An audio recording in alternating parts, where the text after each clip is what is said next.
Hello, today is March 10th, 2010. We're meeting today with Mr. George Mount at his home in Windsor, Colorado. My name is Brad Hoops. I'm the interviewer for the Northern Colorado Veterans History Project.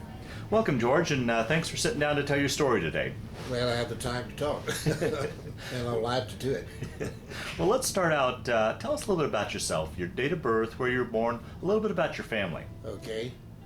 I was born on the 8th of December in 1917, which puts me in the category of 92 years of age.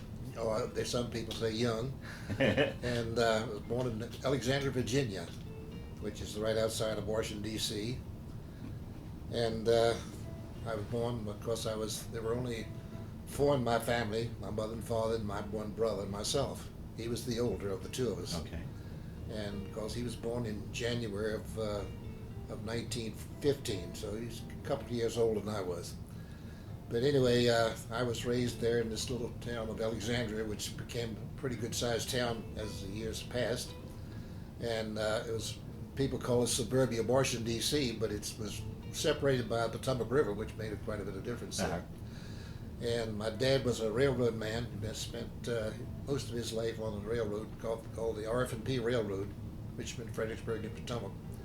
And my mother was a regular housewife and a darn fine cook, I might add, although I never grew up very well to show any signs of that, but I'm still healthy. But anyway, I spent a good portion of my life in Alexandria until I went into the service.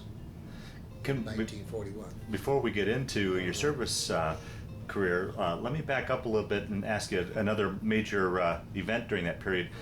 Do you have memory of the Great Depression and how that how did it affect your family? It did affect us considerably because my father at the time was with the railroad, and their pay wasn't very good in those days, and they had no unions, so he worked very long and hard hours in all kinds of weather. And I think a lot of time it was very depressing for him and for my mother because a lot of times he would take off and skip his work because he just couldn't put up with some of the conditions he had to work under. So we did have a problem with that, although he did continue to work, although they went on a strike, then he lost his job for quite a while. And so we depended a lot on a mom and pop store to kind of keep us going. And I guess we lived under the normal conditions of people in that period of time. We kind of struggled, and we had sufficient food, and we were clothed properly, and my mother and father were very concerned and strong support of her children. And we continued through our schooling through that period of time. Of course, I was pretty young, and I was 10, 11 years old at that time. But we got through that, and my father continued to work for many years until he retired with 48 years of service with the railroad company. Wow. And then I left. Well, I stayed in that area in Alexandria until I went into the service, and I could start off with that a little bit later. But I went to school there in the schools in Virginia, and they had separated classes. Of course, in those days they had the blacks had their school and the whites had their schools, and although we weren't too involved with that sort of thing in those days because they had blacks and we had whites, but we had good friends with a lot of them. In fact, my dad was raised by some colored people up in the mountains many years ago. Is that right? Yeah. And you said your father was raised by blacks up in the mountains. Exactly, in the mountains of Virginia, in a place called is up near between Warrenton and Leesburg, Virginia, which had a lot of history back during the Civil War. They fought. He was real close to Bull Run, which is the Battle of Bull Run, and the one of First and Second Battle of Manassas. He was not very far from there, so he was raised in that area, and he did have a cousin that fought in there, a fellow by the name of Pickett. Huh. And of course, he was with one of the colonel that was the ghost, the Confederate ghost they called him, because he'd come in and attacked and back off, and they would lose him for a while. But he had a cousin that worked with them. His name was Jimmy Pickett. Of course, I haven't looked up much of his background and so forth, but anyway, that's part of that family. His dad was my father's father was like an undertaker, and he built of all things caskets So my father and his two brothers would go in and crawl into the casket every once in a while and see how they fit in them for some reason. So that was part of their background. And then, of course, it was a big farm that they were raised on up there. They hunted and fished in that area, and they had this fellow by the name of Josh and Mary were the two colored people that took good care of them. Because when I went up there, they treated me like I was one of their lost grandsons. Is that right? So they're nice people, and I always had a great admiration for a lot of the people of those days. I'll be darned. So I was not prejudiced to speak of. Right, I right. did have a little bit of it. I'm afraid most Everybody Virginians did. Yeah. did. Right, right. But other than that, that was the part that I did there. But then when I finished school, I went to work for a company in Washington D.C. There was a credit bureau called Stone Mercantile Agency. Now, what year did you graduate from high school? That was in 1935. 35, okay. So I went to work for them. And then I worked for them for about a year and a half, but I started off as a messenger boy. And of course I was only in my late teens. And I used to ride a bicycle all over Washington, D.C., and I had some experiences on a bicycle riding through the city. And one time I got hit by a car and knocked off my bicycle, and I bounced back up again, and it was right by a bus, and the people started screaming. They thought I'd been killed, but fortunately I bounced up again and got back on my bike and rode on for a while. But short distance away, I sat on the curb for about 10 minutes while my knees stopped shaking. But then another time I was driving along, went by this car, and the guy opened the door right on me, and I went in the car with him. So it was kind of an experience of riding on a bicycle in Washington, D.C. That was back in the 30s. Yeah, right, yeah. So then I worked with them, and they finally promoted me to a reporter, so I started doing credit reporting, which was very interesting because I learned a lot about different people and their credit backgrounds, and I was really shocked to find out how some of the people that you thought were influential and had good incomes and so forth were not very good as far as their credit was concerned. Huh.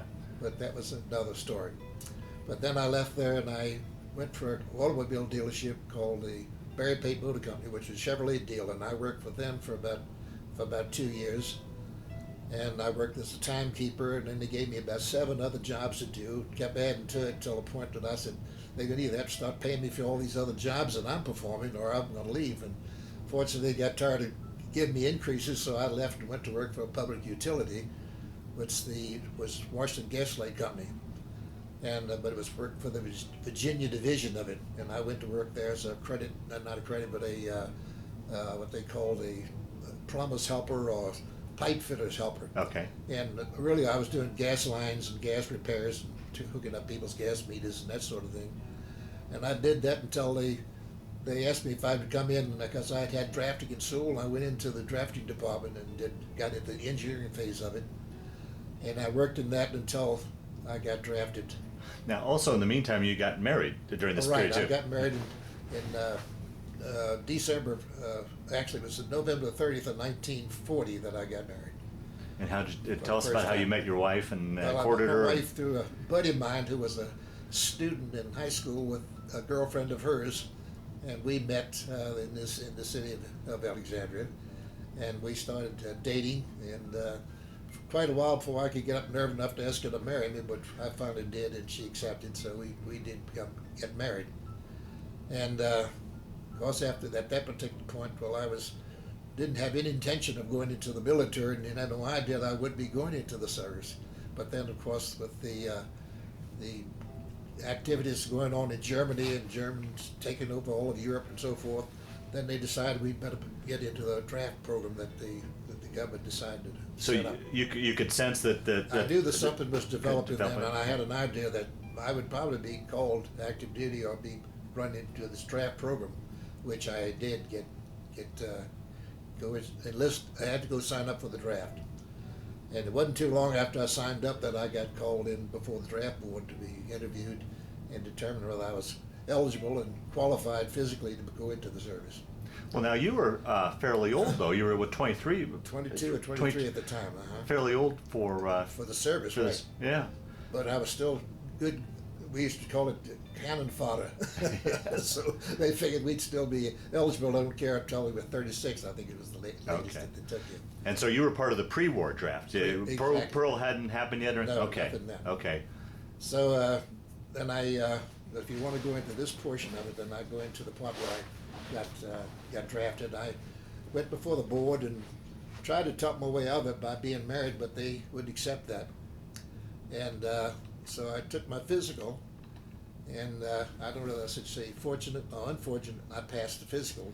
In fact, as the doctor at the time said, he'd flunked 5 guys ahead of me, and that he was nowhere in the world to go flunk another one. So I got selected to go into the service. So this was just in June of 1941. In fact, as I went in on the 14th of June of 1941. Flying Day. And we got shipped to this camp Pickett down in Virginia, which is outside of Petersburg, Virginia. And we were there for 2 days while we were inducted into the service. And then they put us on a troop train and they shipped us to Fort Sill, Oklahoma, where I started my basic training. Oh boy. I mean, up to this point in your life, I don't imagine you probably had traveled too far away from the Alexandria area. No, I hadn't. Although I had had some service type of training. I was in the ROTC in high school. Okay. So I knew military life to a certain degree because I wore a uniform and I carried a rifle and I learned how to shoot in the program that they had there. So it wasn't too foreign to me to think about going into the service. Well, this may be too premature to ask, but how was that transition going from military life into, or civilian life into military life for you? Well, it was a little difficult because I was going in not as a regular military person. I went in as a draftee and I was accepted as such. And the people didn't particularly the regular Army people that I went in there weren't too fond of draftees because they figured we were imported and we were required to come in and work, even though maybe we weren't too familiar with the service and did not want to become military people. But we didn't have a problem with it because we had some pretty good people that we met in there. Of course, they were all regular Army. They'd been some of them for about 10 or 15 years or more. So we had a little trouble adjusting to their way of life and their thinking and so forth, which was quite an interesting part of our change from one side of life to another, from civilian life to military life. That you had to adjust to from being away from your wife and such. Exactly. Well, that was the first time I'd been away from her, and I didn't particularly was very happy about leaving my family, my wife, and I was living with my mother and father at the time. So I was working there. I was trying to help them by my employment. I paid my mother and father for my board room for both of us. My wife continued to work too. But anyway, if you wanted me to go on into the military part of my life, well, after they put us on the train from Petersburg, Virginia, and we all thought we were going to be stationed on the East Coast because most all of us were draftees from the East Coast areas. So we thought we were going to go up to a place called Carlisle Barracks in Pennsylvania. But once we started heading toward our destination, we found out we were going west instead of north. So right away we all got suspicious that we were going away from our area of interest. So we ended up crossing. First thing we went down through the Virginia mountains and then through Kentucky and then into Tennessee, and next thing then we crossed the Mississippi River, and then we knew we were not headed for the northern part of the country, particularly the Pennsylvania area. So we finally went out across the plains and into Oklahoma, and then someone told us on it that we were going to Fort Sill, Oklahoma. Until that time, we had never heard a word, just that we were going to start our military training. Wow. So when we got to Fort Sill, Oklahoma, we went into what we called our training programs there in field artillery, and there must have been 60-some thousand of us there altogether, because one of the most awe-inspiring situations I ever saw was when we graduated from our 90 days of training. We had this huge field where we paraded, and it was just a sea of khaki, and the bands were playing, and the emotions really just started to spill over on all of us. You could see the guys looking at these people all out there, and all this sea of khaki, and we'd just say, "Man, we in for it. We were all ready to go where we had to go, and how we'd end, we had no idea." Right. Wow. It was something. It was very upsetting to speak of how you felt about something like that. Sure. Because you didn't know what your future had in store for you. And so we were, at that time, I guess we were ready for anything. We knew that we were definitely going to go to war, but at that time we weren't sure. This was just in June of 41, June, July, and August of 41. Instead of being distributed throughout the United States, where most of the fellows went after their training, I went into the Field Artillery School, where we learned to fly 155 howitzers for the Field Artillery School for the officers. And that was still there at Fort Sill? At Fort Sill, Oklahoma. Okay. We went over what we call the main base, main post. And there was more of a permanent setup there where we'd be gone from tents to the other. Now, did you have a choice of going to that school, No. or you were told you were going? We Okay. were selected. Okay. So we went over there, we went barracks, and then we were in with the regular Army people, and we were just distributed. So many of us were draftees, and the rest of the regular Army that had already been there and were training and knew what they were going to do. So we were trained on the 155 howitzers, where we learned to fire those, and I had to learn how to drive a big truck, which they called a pram mover. They called it. It was a huge truck, and we would hold a 155 cannon behind it. And one of the things that was most interesting to me was when I had to learn to drive that, and also had to back it for about a mile down through roads and dirt strips and up over a little hill and dale. And I thought, how in the world I would do this? But fortunately, I had a boat prior to going in, so I did have a little trailer experience. So I showed them that I could handle a big truck with, because I'm not a big man, and so I probably looked like a midget inside of a tank there trying to drive it. But I handled it pretty good, and they were a little impressed that I could still drive a truck and be able to back a cannon without getting up into a jackknife position. Right. But anyway, the firing was pretty interesting, firing the cannon. The only thing that worried me one time when we put us on 175 howitzers, 75 millimeter guns.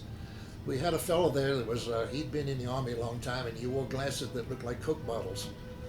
And he was getting up there, and he was getting ready to load a 75 into the breech.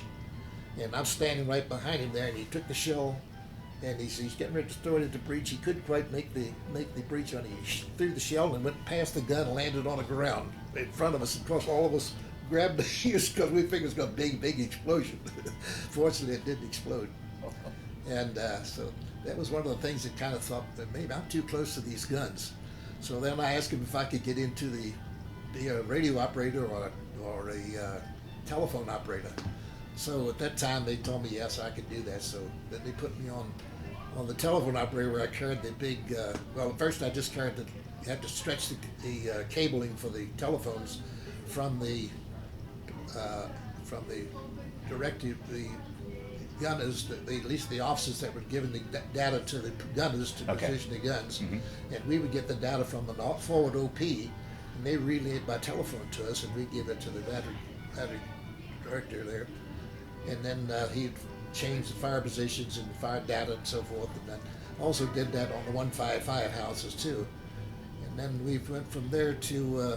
Then I found out that they were still having trouble putting those big shells on top of those cradles that they would load the 155s.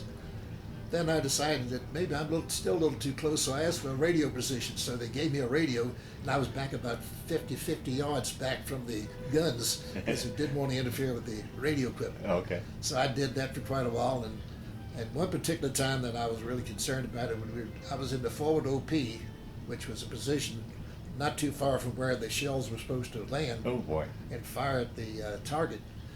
And I was with about 5 or 6 other officers there. They were all there in training, and they were being schooled in fire data and so forth. So I'm staying on the outside of this gun pit. At least it was a place where you had for protection.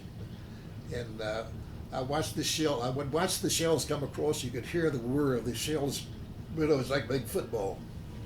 And I got a little bit concerned about it, because one guy gave some misinformation on misfired data, and the thing landed about 20 yards in front of us. And I don't believe I ever moved that fast in my life. I was inside that pit, knocking down officers, everything, trying to get out of the way of the shells that were landing short. Oh boy. But anyway, that got me a little bit more concerned about that type of work. But anyway, we did learn how to fire and how to get the data to the officers that were giving the fire information. And then then a little bit later on, they decided that my whole battery was going to be moved to another base, and we went to a place called Camp Bowie, Texas, which was right outside of Brownwood, Texas. So we went down there and we did a lot of maneuvering we'd go out into the fields and set up our bivouacs, and we would stay out there until overnight and come back the next morning and so forth. And we did that for quite a while, and at this particular time is when I got more concerned about being in this field artillery, because I didn't know just what we'd expect. But about that time, they decided that they needed some people out of our organization to go to a school that they had set up at Brownwood, at Bowie. It's called an Officer Candidate Preparatory School, OCPS. So with my training as far as being schooled from doing work as a draftsman, they figured I'd be able to draw plans and so forth that we could use for the school. So he asked me if I would go to school, and I said, sure, I'll do that. So I don't really think I had any decision on that at all, because I was going to be able to send me anyway. Uh-huh. So I went to this Officer Candidate Preparatory School and was working as part of a cadre with about 10 other guys from different organizations who went in there that had different duties. So I drew these charts that would show the positions of the different organizations where they would be in position to fire and be able to attack other positions like with our enemy. And I did that for, I guess maybe for 2 months. And while I was there, this instructor, one of the instructors there, was a major and a first lieutenant that ran the school. And they not only were instructors, but they also, they're our commanders. And this lieutenant at that time decided that, he had heard that I had some experience in flying. So he came to me and said, why don't you go into the Army Air Corps? And of course I had no idea that I'd be qualified to do it, although I thought, well, nothing beats a trial but a failure, as we used to say. So he talked me into taking, he didn't have to talk very hard for me to do this, but he insisted I take a leave of, not a leave, but a 3-day pass and go to Dallas, Texas and apply for the Aviation Cadet program, which I did. And I went with another fellow that went along with me. Unfortunately, he was a little bit too old, and even though I was old, I wasn't as old as the requirements required. He had to be between 18 and 35 at the time. It was between 18 and 26 and a half years was at that time. And this fellow was 27 years old. Oh boy. He just missed it. So anyway, I went there and applied for the cadet program, and I went in and took my exams one Saturday morning, and fortunately passed that. And in the afternoon, I went in for my physical and passed that, and then I became Air Corps unassigned, Army Air Corps unassigned. Right there on the spot. Right on the spot. They said, you have no choice. You're now part of the U.S. Army Air Force. I'll be darned. Now, had the war broke out by this time? Yes, it had. Okay. And I passed the point where when I was found out about the war being declared. I was stationed at Fort Sill. I was in the barracks there, the main barracks that they had. And I was on a Sunday morning, and I was writing home to my wife a letter. And I had a small radio, and I could only get one station on it. Of course, that was all I really needed, because that had all the information at that time. So they announced the attack by the Japanese at Pearl Harbor. Oh boy! Of course, that was quite a shock to me, and I started telling other fellows there in the radio room what was going on. Because man, we were all pretty excited about that, because we knew that with war being declared against Japan, we were in the middle of it. Right. Because he said we'd also be war was declared against Germany at the same time. So, of course, being only in the early 20s, we figured, well, our days are numbered in a way, but we didn't know at the time just what to expect. Oh, jeez. But we expected the worst. But I think we all had a good outlook. We figured, well, we'll make it or we won't, one or the other. So I think everybody resigned themselves to the fact that they could possibly die in this war. Oh boy. I thought about that, but I didn't want to think about it too much. So anyway, of course, by that time I'd gotten into the Army Air Corps. Mm-hmm. This is about 6 months later. Mm-hmm. And it wasn't even that long. That was in June. It was December when it was declared, and then in March we went to I went down to Camp Bowie, so I was down in March, and I think it was in April or May that I applied for the Army Air Corps, and I ended up going to being transferred from the field artillery to the Army Air Corps, but I went to a base that was just sort of storing these future pilots, if possible, in a place called Victorville, Texas. I think Victoria, Texas. I'll get it right, trying to remember these names. But I was at a place called Foster Field, and I stayed there about 1 month, and that was an experience in itself. But every chance I got, I went up and flew with different pilots on the T-6s that they had in training at that point. So none of them let me have the controls because I was ready, but I didn't say anything. I just rode with it. It was getting me away from this one staff sergeant that had it in for me because he knew what I was getting ready to do, and he gave me all the rotten, dirty details that he could give me. So, because I always told him one day, I said, if I ever get a commission and I find you, I said, I'm going to really give you a fit. I'll tell you, you're in trouble. Fortunately, I never did see him again. But we went to, then they sent us to San Antonio to Kelly Field, where they processed all the cadets, future cadets. And I stayed there for 1 month, and we were opening up the base there at that time because they had been living in Tent City, which a lot of people will remember that were in the service at that time, and going into the Air Corps. And they built new barracks, and of course we went into the barracks, we cleaned them up and cleaned the windows and all that kind of stuff so that we'd be ready for the cadets that would go in on a permanent basis and living under much better conditions. And the funny thing about that was some of the experiences I had there it's all laughable, because we looked for everything we could do to keep from getting in on the details that they wanted to give us. And they'd ask the guy if he could drive a truck, and they'd say sure, and they'd give him a wheelbarrow to push, or they'd give him anything but a truck to drive, yeah. Anything to do that sort of thing. So you'd avoid any kind of thing. One thing you learned to do, you never volunteer for anything. That was one of the mainstays that we had. But we had trouble one time where when they fell out for a formation, half the guys were missing. And that was one of the funniest things, because then they started looking for them. They found out the guys were hiding in the rafters and up underneath the buildings, and get up between the joist and hang in there so that they wouldn't see them. And they would get in and run them all out. Some of them were filthy from being in dirt and dust and what have you, but they'd do anything they could to get out of the experiences of doing what they were given these details to do. A lot of us working in the mess hall, which was not a very pleasant operation. But anyway, then of course they finally were selecting guys that would go to the different flight schools. And what they did, they picked names from A back through the alphabet, last names beginning with their different letters, and then we go from the opposite end, start from C, come back through the alphabet, and it seemed like they'd stop about J, going through from A to J, then they'd stop from C and come back to about O. And anybody in the middle, they were held back about another 3 weeks before they found another school to send us to it. And that time there was about 700 of us, and they put us all on a troop train and shipped us to Santa Ana, California. Oh, wow. And that's where they had the Santa Ana Army Air Base there, where they start you on your pre-flight training. Then they went to school 5 days a week and drilled on Saturdays and Sundays.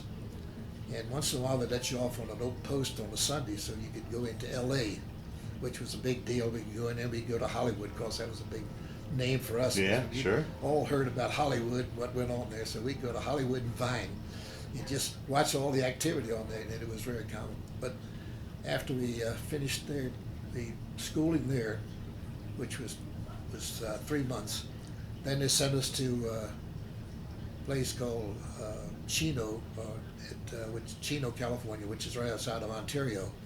And we went to the school, and now this school is called Chino Airfield, where they have planes of fame. And this is where we went through our primary training, and they gave us the PT-17s. And it was a really amazing sight to see all these biplanes lined up on the flight line out there, and we would get into those and start flying. So you did your training on a biplane? Biplane, Really? Huh? Yeah. And they were kind of big to what I'd flown, because the only thing I'd ever flown was a Piper Cub, which was a J2, which had a little 40 horsepower engine. And these had 225 horsepower engines on them. and they could do a lot of things that little airplane couldn't. But it was an open cockpit. We wore goggles and helmets and parachutes, Wow. and so we were given one instructor, and he took us all the way through our training until we were flight checked by what they call the commander of the flight, and he'd take us up to give us a spot checks periodic to see how we were progressing. So we always worried about him washing us out, and I think one of the first things we concerned about was getting eliminated from the flying, and that's knew if we did that, goodness knows where we'd go from that point. Some of them were sent into navigation training, some to bombardier, and others went on to enlisted status, where they became radio operators and mechanics and so forth. They'd send to these specialist schools.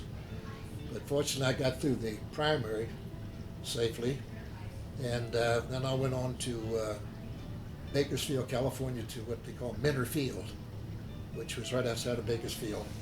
And that's where I went into basic training. We were flying the BT-13s, which we referred to as the Volte vibrator. Yeah. To me, it was a big airplane because you had a big engine up there in front, and you had the two cockpits, but we had canopies that we pulled over our heads. Because we all still continued to wear helmet and goggles, and we had parachutes on at all times. So that was, they went through that for about 3 months. The primary was 3 months, this was 3 months, and upon graduation from there, they sent us to advanced training, which was at Williams Field in Arizona. And that's where we learned to fly twin-engine airplanes, because we were supposed to be in twin-engine fighter schools. And they put us in what they called an 18-9, which was built by Curtiss Aircraft Company. And they were really difficult airplanes to fly, and they looked more like a fish with propellers on them. And it had 3 speeds for the approach. One was takeoff at 120 miles an hour, cruise at 120 miles an hour, and final approach at 120 miles an hour. And they insist on us making 3-point landings. Wheels and tail all touched down at the same time, and it was not easy with that airplane. And there only be 2 of us in it.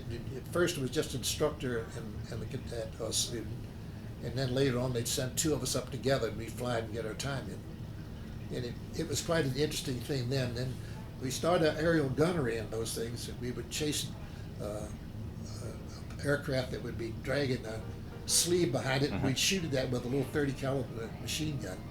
And we'd put up bullets into that, and they were counted because they were all colored, so they knew which one hit and which one didn't. They'd be red, green, or blue, and I think they had another color, yellow.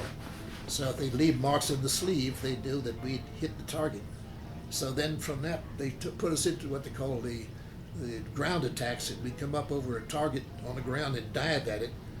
And 2 or 3 times when the guys would pull back on the stick, the airplane wouldn't respond. They'd dive right in the ground. So they killed quite a few of them that way. Wow. So they took us out of those and put us back into another single-engine airplane, the T-6, which at that time called the AT-6, built by North American.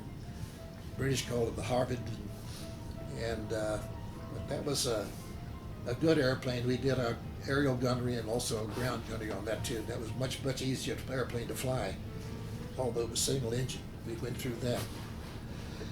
And then they put us into another airplane called an RP-322, which it was just a single seater, and we went up with an instructor, and we had to sit on a little platform behind the pilot, which was really a shelf where they kept the radio gear on it. And of course, the worst thing about it, we were going through the flying training in July of 1943, and the summers were just hot as they could be.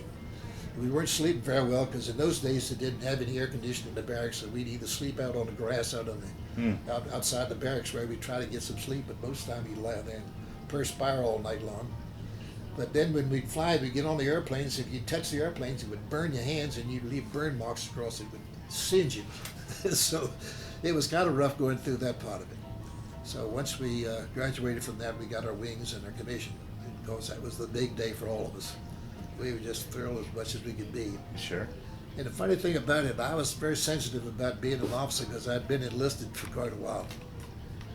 And so when I got my orders to go at that time, which really surprised me, they told me most of them were going to twin-engine fighter schools, which one of them was in Ontario, and which was where they had P-38 training. And but I had also got some P-38 training in too at that time from the 322s, which were a modified P-38, and I flew that for about 30 hours. So I was all ready for that, but I'd also flown these other 3 airplanes too. But then they gave me my orders to go to Newcastle County Airport in Wilmington, Delaware, and that was called the 2nd Ferrying Group, 27th Ferrying Squadron. And that's where of all people to see there, being my operations officer was Barry Goldwater. He was a captain. Is that right? Yeah. That's where I first met him, and got to know him quite well and flew with him quite a few times. So when we got there, they started getting us qualified in various airplanes to take overseas. One of my first ones to take overseas was the B-17, and we went out to Kansas and picked up an aircraft out there and a crew, and they would have 5 in our crew and 5 in the crew that was going to go fly in combat. So we would fly them to Europe. We'd go out of Wilmington, Delaware, after we stayed there for a couple of days while we transitioned in the airplane. Then we go from there up to Presque Isle in Maine, and from there we go into Goose Bay, Canada, or we go into Gander, which is another Newfoundland base, and go from there, fly across the North Atlantic, and go into Prestwick, Scotland. And we'd leave the airplane there with the crew, and then we'd stay a couple of days until they could get us on an airplane, and they'd send us down to Africa on a C-54, and then we'd fly from Africa back to the States across the South Atlantic on some of the flying boats that were built by the Navy. They were built for the Navy. The PB-4Y, I think it was a PB. It was a Martin Mariner was one of them. They'd take us back, and we'd fly out on this flying boat all the way back to Brazil, and we'd take another military aircraft up to Miami, and then we'd take a commercial flight, which was a C-47. And the Eastern Airlines, I think, at that time, and they'd fly us back up to Delaware, and we'd take up another airplane and go back across again. How long would something like that take altogether? Take about 30 days. 30 days. Almost Wow. 30 days each time. How long would it take to, for example, you're crossing from Newfoundland to Scotland? How long of a flight is something like that? One of the longest flights I had was 13 and a half hours. Another one was around 13 hours. And the longest ones I think to go on was when I took the Martin B-26s from Glenn L. Martin plant in Baltimore down to Homestead Field in Florida, which is now a reserve base, and we go from there into Puerto Rico. From Puerto Rico we go to Trinidad, and Trinidad we go to British West Africa, British Guiana, Georgetown, Guyana. And then we go from there to Natal and then to Belém in Brazil, flying across the Amazon River in some of the worst weather in the world, and there are thunderstorms all over the place. And we'd pick our way through this stuff, and we'd take off from there, and we'd fly out to the Ascension Island. And which, from what I understand, is a pretty amazing story, because that's just a little dot out in the middle of the ocean. That's all it is. And you didn't have the modern navigations that we have now. I mean, what was that like? We hand flew the airplanes all the time. So I bet you had to really work all the time you were flying them, because you had to hold your altitude and hold your speed and all this sort of thing. But when we had a navigator that would guide us out to Ascension Island, which is like a tiny speck out there, and we had to be very, very careful, because you could not turn on the radio, although they had a radio receiver there at Ascension. But the Germans had submarines out there that were giving false signals and tried to get you track off course to it. Because several of them did do that, and they crashed into sea. Oh boy! But we made it into Ascension, and we took off from there, and then we flew into French West Africa. I think it's called Nigeria now. And then we flew from there up to Casablanca, and then from Casablanca we went to the Algiers, and Algiers went to Oran, and then from Oran we went over to Italy, going into Cagliari, which was at Sardinia. And we'd leave the airplanes there. Then they would pick us up in a C-46 and fly us back to Marrakesh, which is in North Africa, and then we'd catch a flying boat out of there back to, they'd fly back across the Atlantic nonstop into Brazil, and Brazil up to Florida, and then we catch an airline and then go back up to Wilmington and then do the same thing all over again. Boy, how many runs do you think altogether you made? I made 5 of them. 5, oh, all geez. together. Wow. It was each time you made it, you sweat it out each time you went it because you never knew when you could lose an engine or crash land in Right, the ocean. and like you said, the weather conditions in Brazil, and I imagine the North Atlantic conditions that couldn't was have terrible. been. We had with one flight was coming behind us that lost 2 engines, and they descended all the way down on the water. They threw everything they had on the airplane out, including their flight suits, the big flight leather garments with the. They had Electric. well, they didn't have electric in those. Oh.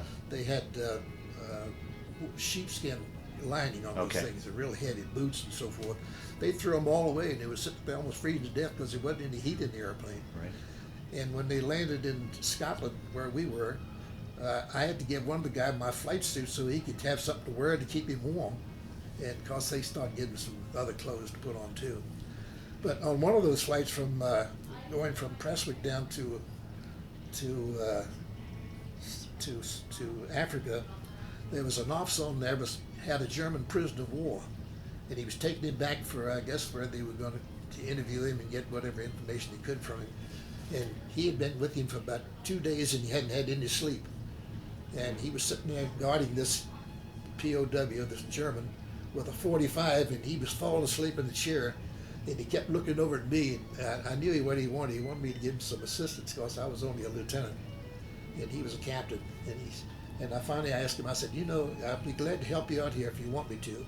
I said, I'll keep the prisoner under guard while you sleep. And boy, he jumped at the opportunity to do that. So also, he all he had was his green uniform on, and he was cold, and I had my flight suit on, so I had gotten another one from a buddy. So I said, you take my jacket and I'll hold my pants up because they zip it all the way down the front, so I put it over me like a blanket. And of course, the POW had a big winter coat on and his hat that he had, the German hat on. So he gave me his 45, and I checked it was loaded, and I just pulled back the slide just a little bit to see if there was shell in the chamber. Not that I was going to take a chance of this firing through the airplane. So I watched him for about 4 hours as we flew all the way down. What you had to do in those days, you go down the English coastline, and you'd have to fly off the coast of Spain because you couldn't overfly Spain. So they go out off the coast of Spain and they cut back in south of Gibraltar and then go into Africa. So I held him for about 4 hours, I guess it was, and the guy finally woke up and he seemed refreshed, and so he was so happy he had a chance to rest a little bit. And of course, I was wide awake. I didn't sleep very well because I never had to worry too much about sleep. Is that right? So I gave him back his 45. He kept him the rest of the way on in too. Then he put him on another. I think they went on a different airplane than what we did. They knew when he went back to the States. So we stayed in Marrakech for a couple of days on that time before we got out. But the experience of going in these countries was so different from what we experienced. Oh, I'll bet. And the smell of camel manure and so forth was overwhelming, and it had a strong odor to it. It almost made you sick. And some of the food, of course, we ate in mess halls in those days where the Americans would prepare the food. So we didn't worry too much about having to eat on the economy there. But one of the things we did, we stayed in some barracks that were troops barracks for the, I guess, of some of the North African people there. And the one thing that we used to get a big kick out of was the bathrooms. And we go into these places, and they had a swinging door on it, but you'd have to squat down when you'd have to do your business. And they had little pads down there where you put your feet on it, and you sort of straddle this drain area. And what we would do, we'd catch a guy that had just gone in there, we'd open the door, we'd kick and hit him and knock him down. Because we used to get some very unhappy troops that way, because we would do something we thought was kind of funny. But we did find it very difficult, and then we spent a little time on the streets to see how people lived as they lived some of them in squalor. That must have been fascinating, because once again, I mean, many people in your generation really growing up didn't travel too far away from where they grew up. Nothing about and that, you're going to these exotic locations. Exactly. You see them wearing their hoods and their rags and so forth, and that was always kind of difficult for us to understand why they had to wear this thing, because it was always pretty hot there. Yeah. You're pretty close to the equator. But it was funny, we had never had anything to do with anybody. They never had much to do with us either. Once in a while they'd speak to us and they'd say something in Arabic or so, but we knew nothing about any of the Arabic languages, Yeah. of course. Yeah. A lot of them spoke French because there's a lot of French location down in there. But then, of course, when we go on back across the Atlantic again, we come on back up to Wilmington and pick up another airplane. Either we pick another one up out at in either Nebraska or Kansas. And I remember one time in Kansas we picked up this airplane. It was right in the middle of the winter, and it was bitter cold. In fact, as I spent a year in Alaska, it didn't seem that cold. And it was a cold wind, and I nearly froze to death. I thought this. I think the temperature was around 10 or 15, with that cold wind, which probably gave us a wind chill of probably about 10 below. But then we got through the war, unfortunately. Well, talking about the cold and stuff, that leads to another question. I mean, you were flying planes that weren't pressurized, Not pressurized, and heated, no heat in them or anything. Wow. They had some heat coming off the engine, but it didn't distribute through the airplane very well. The airplanes weren't sealed too well because they didn't have to be pressurized naturally.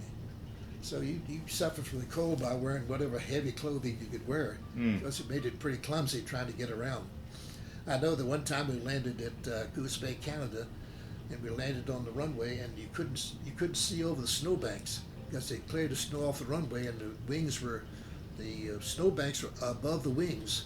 Wow. So we taxied into a revetments where they'd park us, and they'd take us in a truck to the barracks where we'd spend the night, and we would go through tunnels.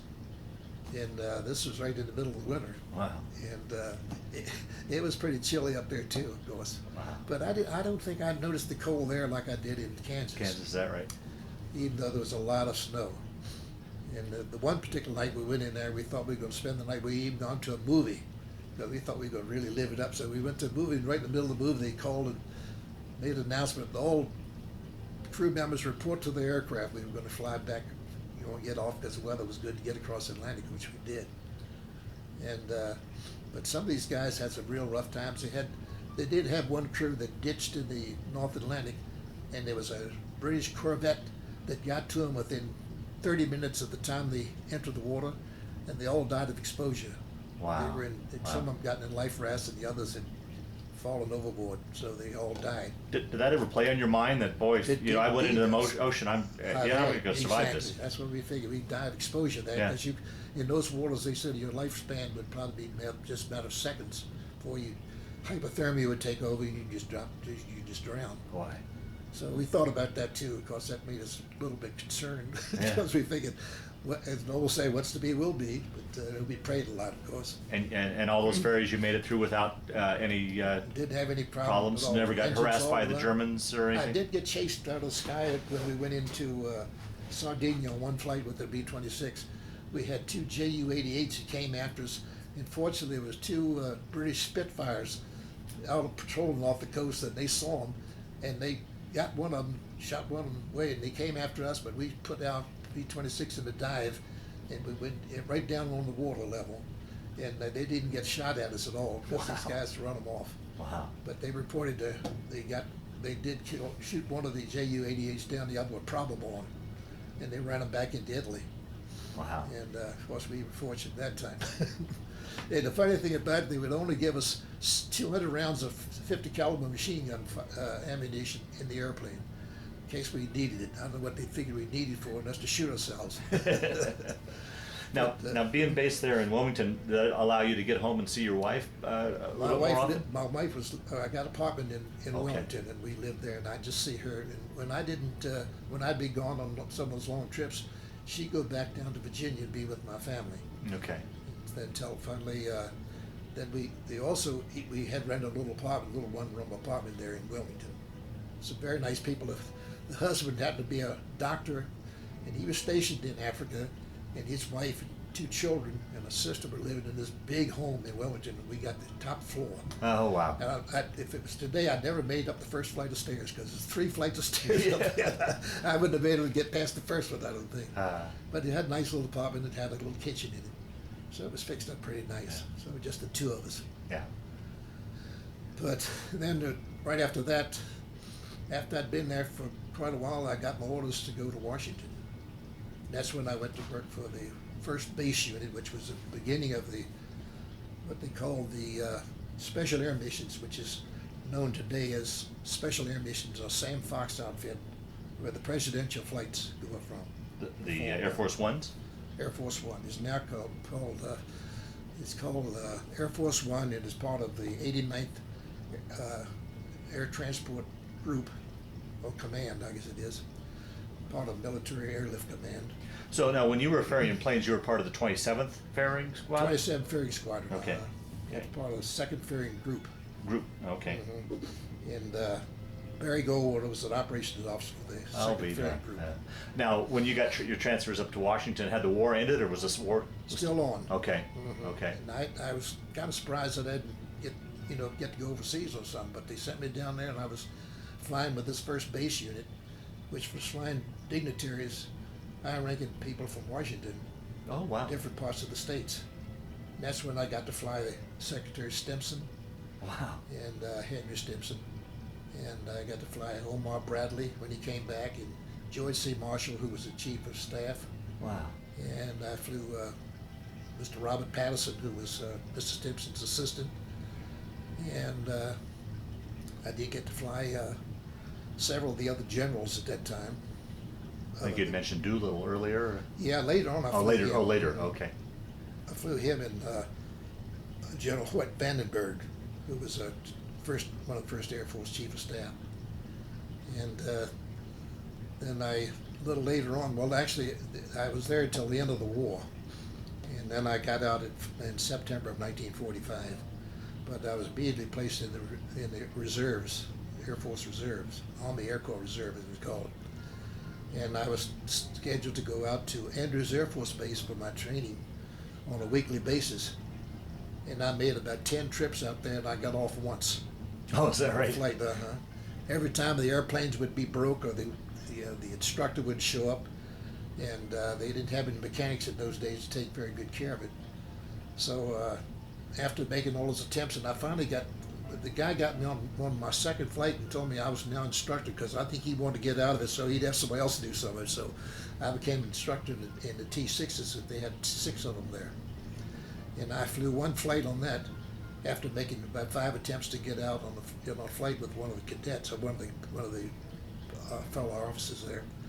So then at that time I decided I wasn't getting anywhere on this flying, and I wanted to fly more. So I was offered an opportunity to go into the Air National Guard, which is called the District of Columbia Air National Guard, and it was part of the 113th Fighter Interceptor Group, and they had P-47s there that they were flying at that time. Of course, they had other airplanes, which I was interested in because I'd get a chance to fly everything they had, which I did. And I started flying the main thing I went over flying the C-47s. And we'd do training runs on that and take people different places. And we also supported what they call the Air National Guard Bureau, which was out of the Pentagon. And another part of that later on, I was offered a job to fly for them, but in the meantime, I had decided that I didn't want to leave my job that I had with this. I had gone back to my job after the war. I should have brought that point out. Went back to this gas company where I worked. Oh, okay. Uh-huh. And I went back to them, and I got promoted on my return there to a supervisor, which really was kind of a shocker to me because I really went in as a draftsman. So they made another supervisor because they had just asked me to become president of the Gas Fitters Union, I guess it was called. And I accepted the position, and I had no sooner taken over the position when they promoted me to a supervisor, I had to resign. So they were pretty unhappy with me because they had promoted me, they'd elected me as their president, and then I had to give it up. But that was with this public utility, the Washington Gas Light Company, or Roslyn Gas Company. And I stayed there until I got called back to active duty with the Guards. And that's when I went back in February of 51, and that's when we would go into war with the Korean situation. Okay, so but the Korean War had started in 50, so you didn't get called back until 51? Mm-hmm. Okay. And what happened was that when I went when I went back in, I thought surely I was going to be going to Korea because I was carrying in what they call a B-26, which was used during the Korean War as a bomber, and a twin-engine bomber at that. Mm-hmm. And they did have quite a few guys flying those, and then they also had guys flying the P-51s, which they later got rid of and started flying the F-86s, which is the Sabre jet, Mm-hmm. Okay. which they found that was much more effective to fight the MiGs that the Chinese and the Russians had that they were flying there. Mm-hmm. So, but fortunately for me, in a way, was instead of going to Korea, I got assigned to the Alaskan Air Command Oh, really? Yeah. up at Elmendorf Air Force Base. And I was there, I went up there to anticipating a job in there, but I was supposed to have gone up as a maintenance officer, but unfortunately I didn't have the maintenance officer school behind me, so all I had was an operational background.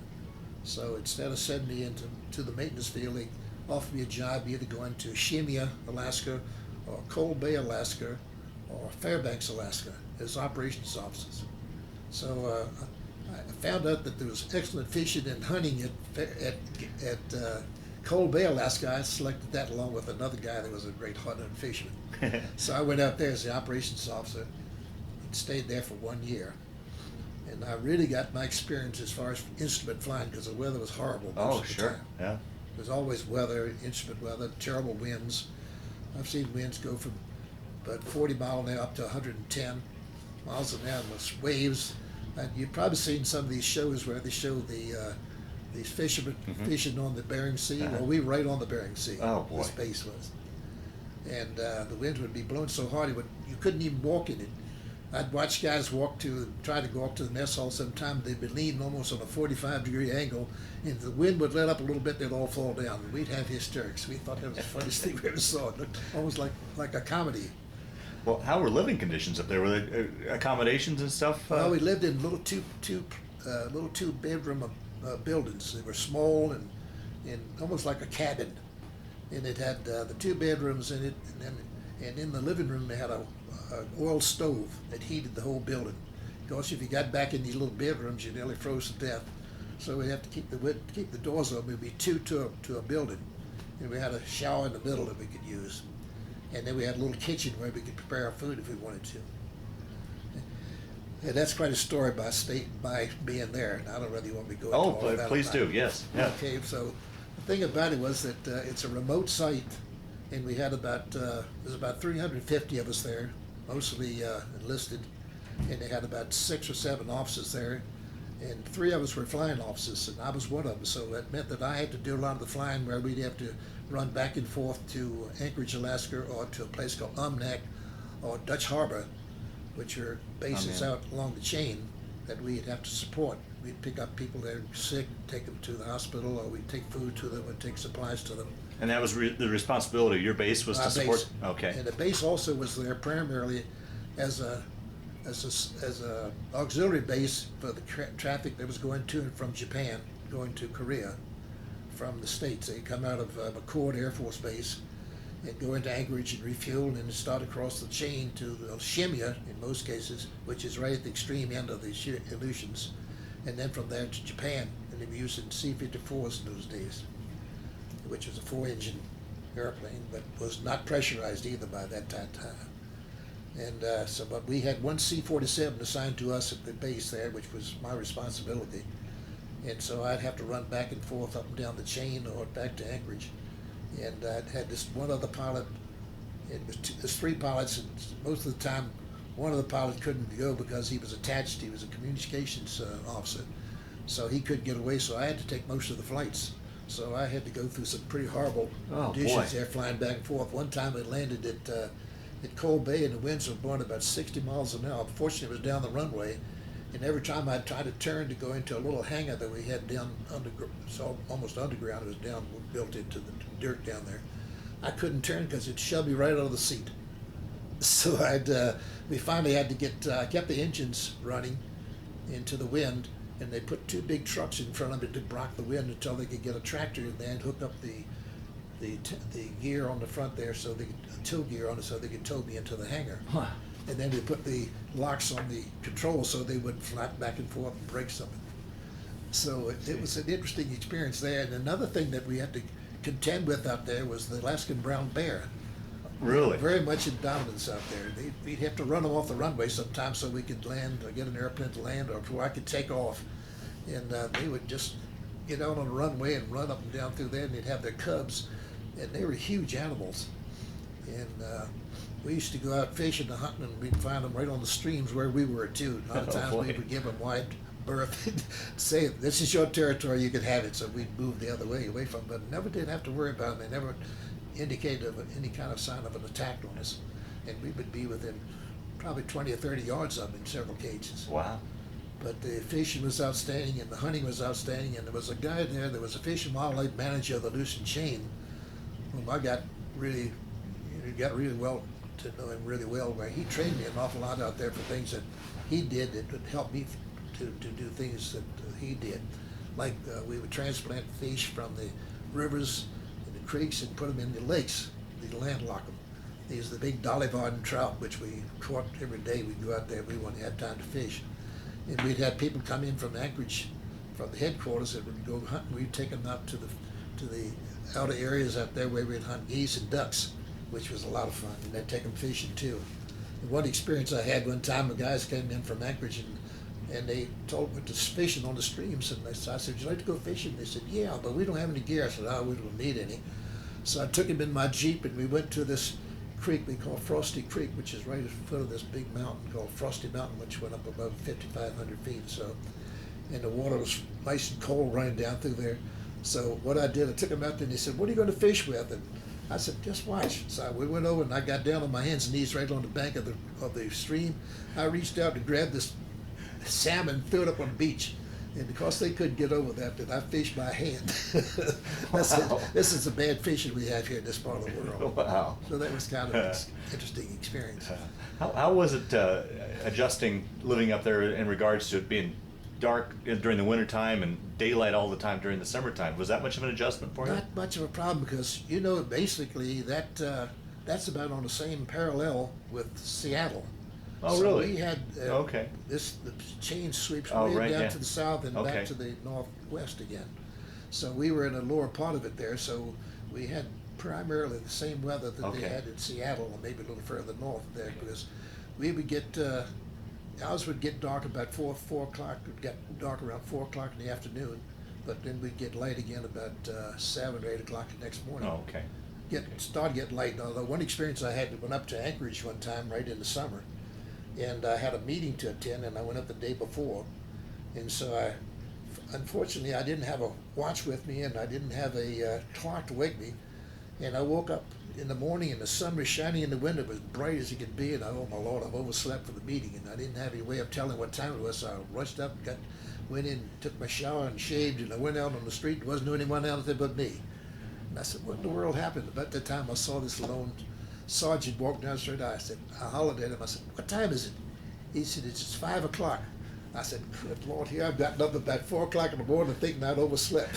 So I couldn't even go to the officers club to get any breakfast because they didn't open until 7. So I went back to the barracks and laid down on the bed there for about a half an hour or so, and then went on over to the mess hall, to the officers club to get breakfast, and then went to the meeting.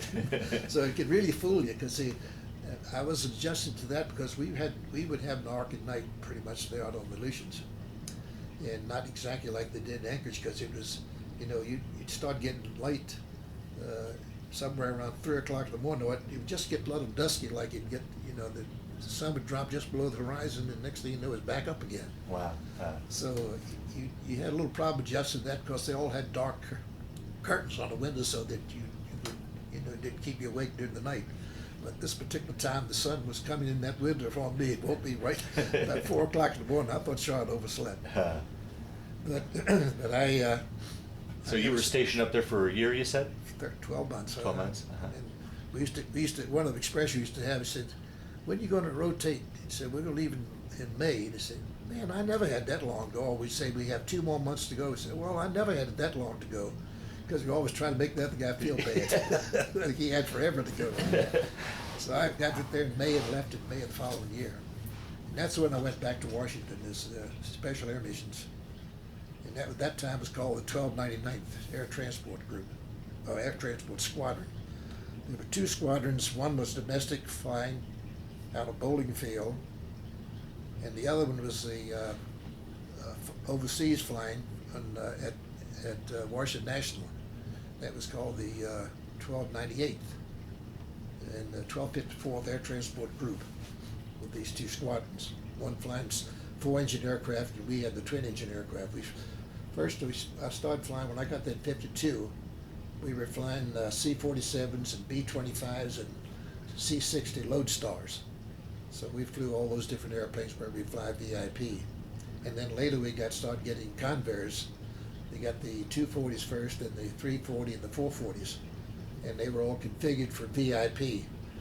They had 4 were high density or 44-seaters, and the VIP were 23-seated airplanes. And Now, are these still propeller, or you got to jet? driven. Okay. Okay. They were built with the R2800 engine, which was real good, and the airplanes were pressurized for the first time. That's when I really appreciate the pressurization. And they did have a much better cruising speed, and we had, and they were much nicer to fly. We had galleys in them, and we had a flight attendant preparing food for you and everything. Wow, wow. So I did that until let's see, I was there from 1952 to 1958. Then I got assignment to go to London, England. Now, at this point, had you decided to make the military your career then? Yes, I Okay, had. okay. After I got, right after going to Alaska, I decided I'm just going to stay in. Why should I keep getting in and out? Yeah. In fact, while I was stationed there, they offered us a regular commission in the Air Force, because the Air Force became an Air Force in 1948. Mm-hmm. And so they offered me a commission, although I had to step way back to just to my time in service. So that I was competing with a lot of guys a lot younger than I am, so that's why I didn't get any promotions.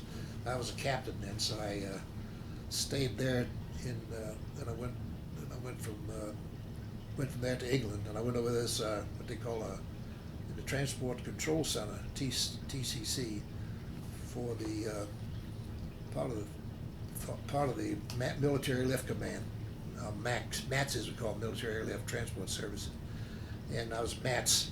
But what we did, we controlled all the aircraft coming from England, from the States to England, or even into Europe, or they go through the Azores, or they go into Spain and Madrid at the Torrejon Air Base, or they come into London to Mildenhall or Lakenheath, two big bases there north of London, about 50 miles. Now did your wife and family, if you had, you were still by yourself out there? I had to go alone, although I was in Alaska alone, because my wife couldn't go up there because it was an unaccompanied tour. And then when I went to England, I wanted to go with me, and I had 2 kids then, and she didn't want to take them out of school, so she stayed in the States while I went to England. Oh, okay. And I was there for 18 months. Okay. And I learned to be an Englishman over there. I sort of developed an English accent. I had a bit of a problem with that, what you have to do, adjust, of course.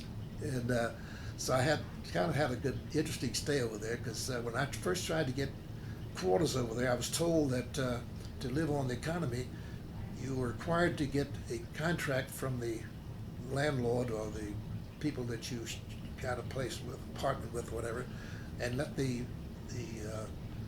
people in the JAG office review the contract, because they would, if you damaged something in there, they'd make you pay for the whole thing. So you said you had to be very careful that they didn't try to take an arm and a leg away from you when you got ready to leave. So I went to several places, and I was usually in uniform, and I found out that they gave me a rough time. They didn't particularly care about American GIs at those times. Is that right? It used to be an old saying during that time, if you would come over there, you left all the women pregnant, is what they used to say. So I said I wasn't going to let anything like that happen to me. And I was going to be very careful about who I associated with, although I found the British people to be really fine people and really nice people to know. And but anyway, I found out that I had to change my way of living so that I could get a decent apartment. And I went to this one place on what they call on Queensway, which is part of a place called Queen's Court, which is an apartment building, pretty good size one. And one of them had been bombed during the war. And some of them you could see some of the places where they had bombed, where the Germans had bombed. Is that right? They Still had put together. Yeah, this was in 1958. Wow. This had been 13 years afterwards. Mm-hmm. So what I decided to do, I was going to become an Englishman. So I went to this one apartment building to see the manager, and I put on a dark suit that I had, and I wore a shirt about 4 days so that the collar was all dark, because usually the shirts got dirty pretty quickly over because of the soot in the air, so you get kind of dirty looking. So I put on my oldest shirt that I had with the frayed shirt collar and everything, and I went in there and I told the lady I want to see about a flat. And of course I used the English accent on it. And so they showed me this one apartment flat, and there was another guy that was there the same way I was, unaccompanied, and we shared this place and it was a one bedroom apartment with twin beds with a living room and a kitchen and a bath. And so we decided we'd take it together, because we'd both been looking. He'd been looking one place and I'd looked. He was a non-flying officer. He was a communications officer, so he had to put up with me being a pilot officer because he knew I'd be flying, but he also had to make trips to Europe to check with some of the communications facilities over there. And I would go to a base out in a place called Bovington, where they let us fly the Air Force airplanes, and I'd fly back and forth to Europe to keep my hand in and keep my flying time going. And then I also was working in a control center where I would handle traffic coming back and forth from McGuire Air Force Base, sometimes through the Azores or direct into London or to England. And at that time they were bringing the Thor missiles over to be located in different parts of England, and to protect the British from the Russians at that time. Mm-hmm. So what we would do, we'd meet these C-124 aircraft, they call the Globemaster, the big shaky is some I'm referring to it as. And I'd meet them at these different bases, either up at Laken Heath or a place called Bryce Norton, or we'd go up to a place in northern England there called, it was a British base, and I lived in the British quarters. And that was an experience in itself, because they always wanted to play darts, and I never was very good at darts. So what they play for is for a beer, and I don't have any beers I bought for those guys, because they'd always beat me. They'd get back and shoot those darts at this target. I'd throw a dart, and I wouldn't even hit the target. They'd always come right into the targets and win. I'd say, okay, chappie, you owe us a bit of a beer. They call it, what do they call it? They had another name for it. I can't think of that right now. But anyway, that was kind of fun doing it. But I went up there, and the thing that they did, they had what they call a Batman. They call him a Batman. But he was like an aide to you, and he would see that he would polish your shoes for you and make sure your bed were made when you go in the RAF quarters. And in the morning they'd fix us a cup of tea, and it would be in a big, huge thing about so big. Cause I liked that because it kept me warm. I used to put the tea right up against my body, get a little warm from it, because I was up there in the wintertime and be ice all over the trees, right, and all over the lions and so forth. And the heat would go about that far from the radiators. In fact, I used to sit on the radiator to try to get warm in the morning while I was dressing. And they used to get upset with me, because when I'd go into the bathroom, or to the room where they didn't have showers, so all they had was huge tubs. And I'd fill this tub up with hot water right up till it was right around my shoulders. And of course, the whole place would steam up, and they couldn't see in the mirrors. The guys used to come in and all fuss with me because the Yank was ruining their laboratories. But anyway, that was part of the story that I got involved with the British. But I make trips to Germany and to Belgium and down to Spain. I sent down to Spain for 30 days to open up another center there at Torrejon. And of course, going down there and not knowing any Spanish, I had a lot of fun with the Spanish people. I'd make it up like I knew Spanish. I'd fake it. I'd rattle off all kinds of stuff. And one thing I used to say to them, instead of saying good morning, I say, I'm trying to remember how I used to put it, but it would be all mixed up, and these people would be walking down the hall, and I'd say something supposed to be good morning to you or something like this, and I'd get it all mixed up, and they nearly have hysterics. These Yanks don't know how to speak Spanish, and just trying to fake it. But I had a lot of fun faking that kind of stuff, and it was a good friend of mine that was stationed there, and he was a controller for that command there, and and I'd go and visit him in evenings, and he took me to several of the big shows they had, stage shows they had in Madrid. And of course they'd have these plays, and the guys would put on these different shows. And of course, when they started laughing, I'd never hurt myself laughing, but I had the slightest idea what I was laughing about. I'd just hurt myself laughing. I'd jump up and down, clap my hands, and all this kind of stuff. So they figured I was either a nut from States or knew what I was doing. But that was the kind of experience that I had to have there. Of course, running back and forth to Germany and to Belgium and to Holland and France and so forth. I'd go into Paris, and I'd go into Châtellerault and Wow.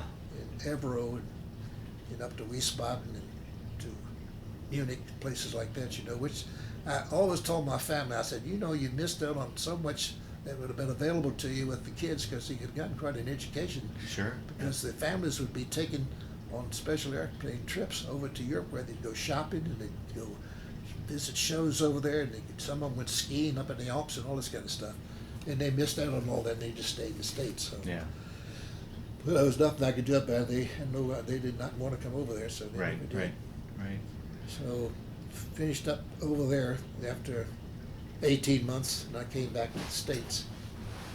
And they shipped me to Los Angeles to what they call the Space and Missile Systems Organization, SAMSO, which was in Inglewood, California. El Segundo, really. It's right outside of the air base, right outside of LA International.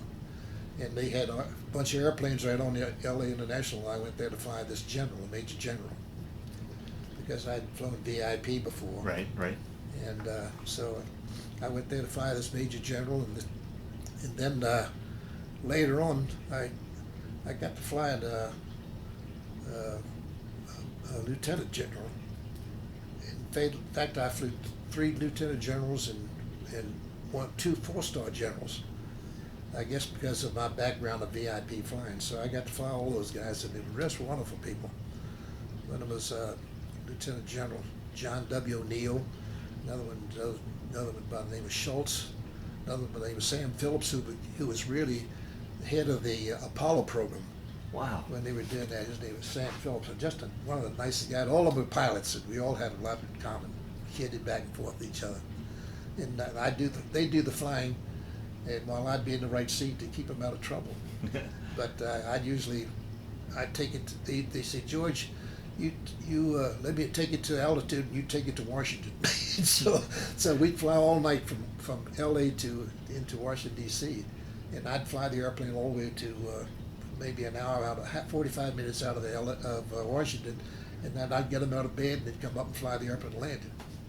And it was kind of interesting because I'd have to stay awake all night long while they slept. How long of a flight would that take back then? About 8 hours. And so we'd leave about 8 o'clock at night. They'd have dinner on board, and then they'd go to bed. And I'd cruise all night long. Sometimes I had to slow the airplane down because they didn't want to get in there too soon for them. So we'd usually land somewhere between 5 and 6 o'clock in the morning. And we get in there, and they'd, of course, conduct the business. And we'd either spend another night or we'd come back that afternoon, fly all night back into California again. Oh, boy. Later on, I started doing it with a jet with this one general. And what I would do is we had the airplane there at L.A. International for a while. Then they insisted we move it over to Edwards. So what I'd have to do is get a staff car, drive over to Edwards Air Force Base, fly the airplane back into L.A. Airport, and pick up the general and fly to Washington. And he'd be there about 3 hours. We'd take off and fly back to California again. And let him off. I'd take the airplane back to Edwards, and I'd drive back to L.A. again. Oh, and I talked about a long day. I was so tired I couldn't even see straight. Yeah. And then driving, I usually have an engineer with me, so he'd either drive part of the way, I'd drive part of the way, or he'd drive one way and I'd drive the other. So it worked out pretty good. Wow. And sometimes I'd have another pilot with me, so it'd be 3 of us all together. But the general would do the most of the flying. Huh. Except in the 118, and that's the big 4-engine airplane. I got pictures of that, by the way, showing the inside. I have some pictures, but most of my stuff is stored down in the basement here.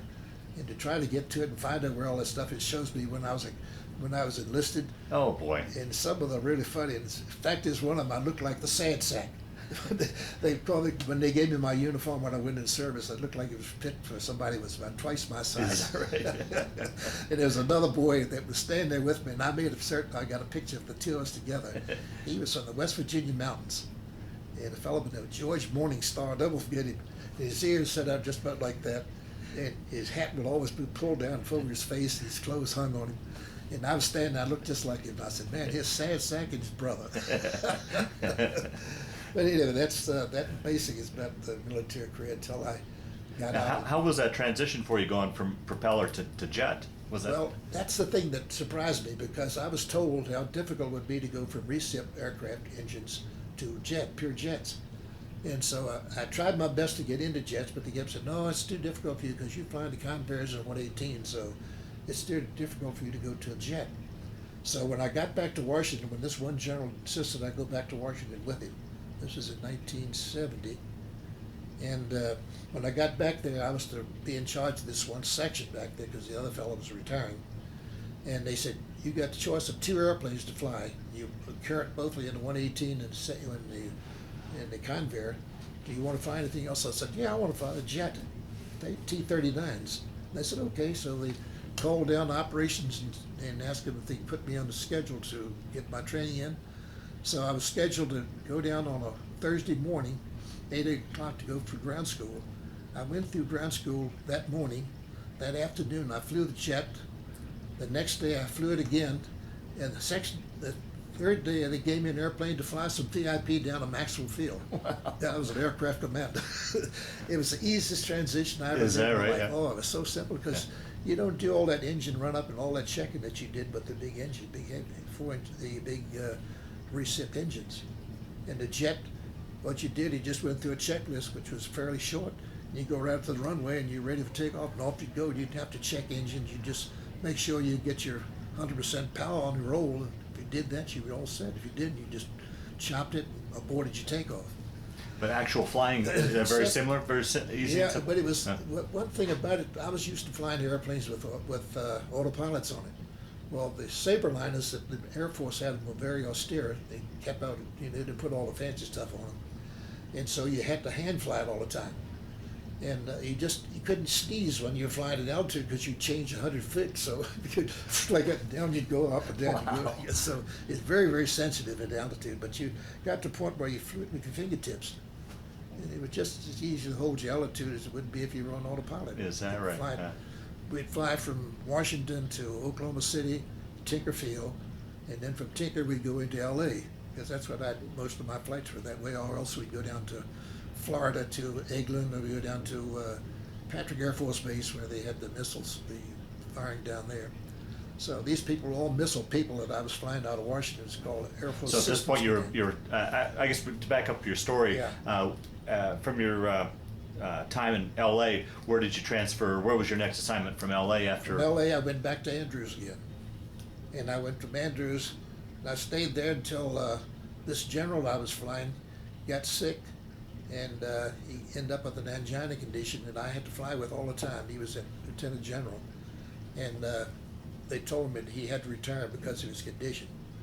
And so he asked me, he said, why don't you go back to L.A. where you'd be with your family? Because my family was still back in L.A. Oh, okay. They wouldn't go to Washington with me. So he arranged for me to go back to L.A. to fly this General Schultz, whom I flew until I retired in 1975. And he and I flew together all the time. He was just really a great guy. And he died a few years ago. I got his obituary, and he had an outstanding background. He's an engineer and all. He went to MIT, and I don't know all he had behind him. But I'd like probably, if I can find that slip, I'll let you read it, because you can get an idea what kind of guys most of these people were that were up there in those jobs. So when I went back there I went back in 1970. From 70 to 72, I was in Washington. 72, I went back to California, and then until 75, then I retired in September 75, and then that becomes my next phase of my civilian life again. Well, we need to back up, because as we talked before we started this interview, you talked about some experiences in Vietnam. Oh yes, Can you back up and tell a little bit about Oh, yeah. that and how you ended up over there? Or right. Well, I went to. I was back in Washington when I got my orders to go to Vietnam, and I went from there to. Instead of going into Vietnam, they sent me to Clark Air Force Base, which is the Philippines station, and from there they sent me down to Mactan Air Base, which was an auxiliary field that was used. It belonged to the Philippines, but they had an American detachment there. They had 2 squadrons of C-130s, and then they had an obviously operations officer down at this place called Mactan, where I worked with the Philippine Air Force. And I was there from 1967 to 1968, late 68. I was there for, I think it was 13, 14 months. And while I was there, I had an opportunity to continue to fly, so I would get on a 130 and fly to Clark, and I was flying there 118, and they only had 2 pilots there flying them, so they needed the help. So I would go up there and fly for a week, and I'd fly back and forth to Vietnam about 3 times a week. And I'd go go from Clark sometimes into Manila and pick up some troops, and then go across the South China Sea into either Saigon, or I'd go into Da Nang, Phan Rang, Nha Trang, or Cam Ranh. Sometimes I'd go to Bangkok. Sometimes I'd go up to a place called Udon and Ubon, which are in northern Thailand, and I'd fly to these different places. In several occasions, I had to go up to Taiwan and fly into there's Taiwanese bases up there. Then I'd go into Japan. I went into Shanghai, not Shanghai, but Hong Kong. So I'd go all over. The fact is, the thing that really worried me, I always wanted to go to Australia. And they had a flight going to Australia, and I went up there to take the flight to Australia. And I sat there for 3 days while they tried to get the airplane in commission to go, and they never could, so I had to give up and go back to Mactan. But my flights were in and out of Vietnam, with taking troops in, picking them up and bringing them back. And of course, going to these different bases, I got shot at, and one time I got dosed with the chemical Agent Orange? Agent Orange. Really? I did. I got infected by it. In fact, it caused me to have prostate surgery, and so I got a disability on that. And that's the only thing I really always worried me, because the only bad thing ever happened to me in service, I got involved with this Agent Orange when I was in Da Nang. We were on the base there when stuff floated all across the field there, and I also got it down at Tan Son Nhut, down at Saigon. So I guess some of those other guys over there, a lot of them have had involvements with that stuff. You know what it did to them. Wow. But the tour over there was interesting, and I was telling you about taking off from Da Nang, and I lost an engine. Yeah, tell that story again. Yes. Okay. I was taking off from Da Nang Air Base there in northern Vietnam, and right after I got airborne, we lost an engine. The engine started backfiring and cutting in and out on me. And then there was one or two alternatives there. One was to go back there and land and wait till I could get an engine repair, or get a cylinder change, or an engine change, or else fly across the South China Sea back to Philippines and let them change the engine over there. So I asked the engineer, what do you want to do? He said, what do you think we could do? I said, well, you think we can get back across the South China Sea, which is about a 3-hour flight? He says, I think we can do it. I said, okay, we're going to do it. If everyone object to me doing this, no, everyone's all in agreement, let's do it. Yeah. So I flew on 3 engines until I got up to altitude. I normally I'd fly at 10. At 10, I was going up to 12,000 feet, and I told them I want to stay at 8,000 because I put too much power on 3 engines. So I leveled off at 8,000 feet and flew till I got almost 3/4 of the way across the South China Sea. And then I called the center and told them that I had lost an engine, and that I was on a feather one coming on in on 3.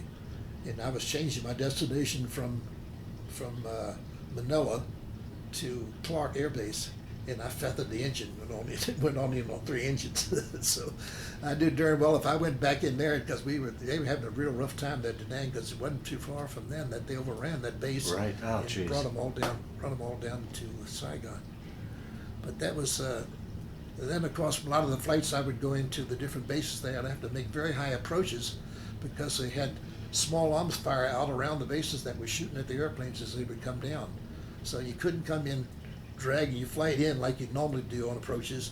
I have to come in real high and then sort of dive the airplane down. I know a lot of people used to think I was going to crash the airplane because they'd look out the window and see everything looked like we were going almost straight down. Jeez. So well, you were saying on that flight where you went back on 3 engines, once you landed, you got out and you said you were all shot up in the back. Yeah, we had 4 or 5 shots, bullet holes in the back there, small caliber fire. Wow. Now, I don't know whether that happened on our departure or whether that happened on approach in there because they were all being shot at all different bases. Because way out in the surroundings, they had these Vietnamese that are out there, the Viet Cong, were shooting at the airplanes with small arms fire, the machine guns and small arms rifles and so forth. So we'd find holes. Usually it would be in the tail. Fortunately, I don't think any of them ever got up into the cabin part. They'd be right around because they wouldn't lead us enough to where they'd get into the airplane good. So when you'd go into these bases, you would come in, land, unload, reload, and take back off? Right in there. You would... Sometimes stay for quite a while. Oh, would you? Yeah. Yeah, sometimes we stayed there for 3 or 4 hours. One time I landed at Tansanut and I couldn't get an engine started. And so I knew there was only 2 ways to get it started: wait for somebody to ship me a new starter for the engine, or else see if I could windmill the engine down the runway. So I asked the tower for a high-speed run down the runway. So I ran down the runway and let the airplane propeller start windmilling, and I threw the switches in, put the mixture in, and got the engine started. I came back to the operations and picked up the passengers with 2 of the engines running. And, I wouldn't shut it down because I knew I'd never get started, so I then threw it on back to work again. So you had to use whatever means you could to do whatever you had to do to get your flight from point A to point B. Wow. So these are the things that you have to put up with from time to time, rather than sit back there and wait for some help. And I went into Bangkok and I lost an engine in there, but I didn't mind because I don't want to stay in Bangkok, so we stayed there for 3 days until they brought an engine in and we changed it. Wow. So I had a nice visit in Bangkok, which was a very interesting place. We went up and down the rivers in those boats that they have, and one thing I like there, I love bananas, and they give you a whole stalk of bananas and put it in this boat with you, and you could sit there and pull off one and eat as much. I bet I ate more bananas when I was in there than I've ever eaten in my life. Yeah. Boy, the military took you all over the world, and you saw some incredible places in your career. I saw a lot of parts, and then I went all the way up to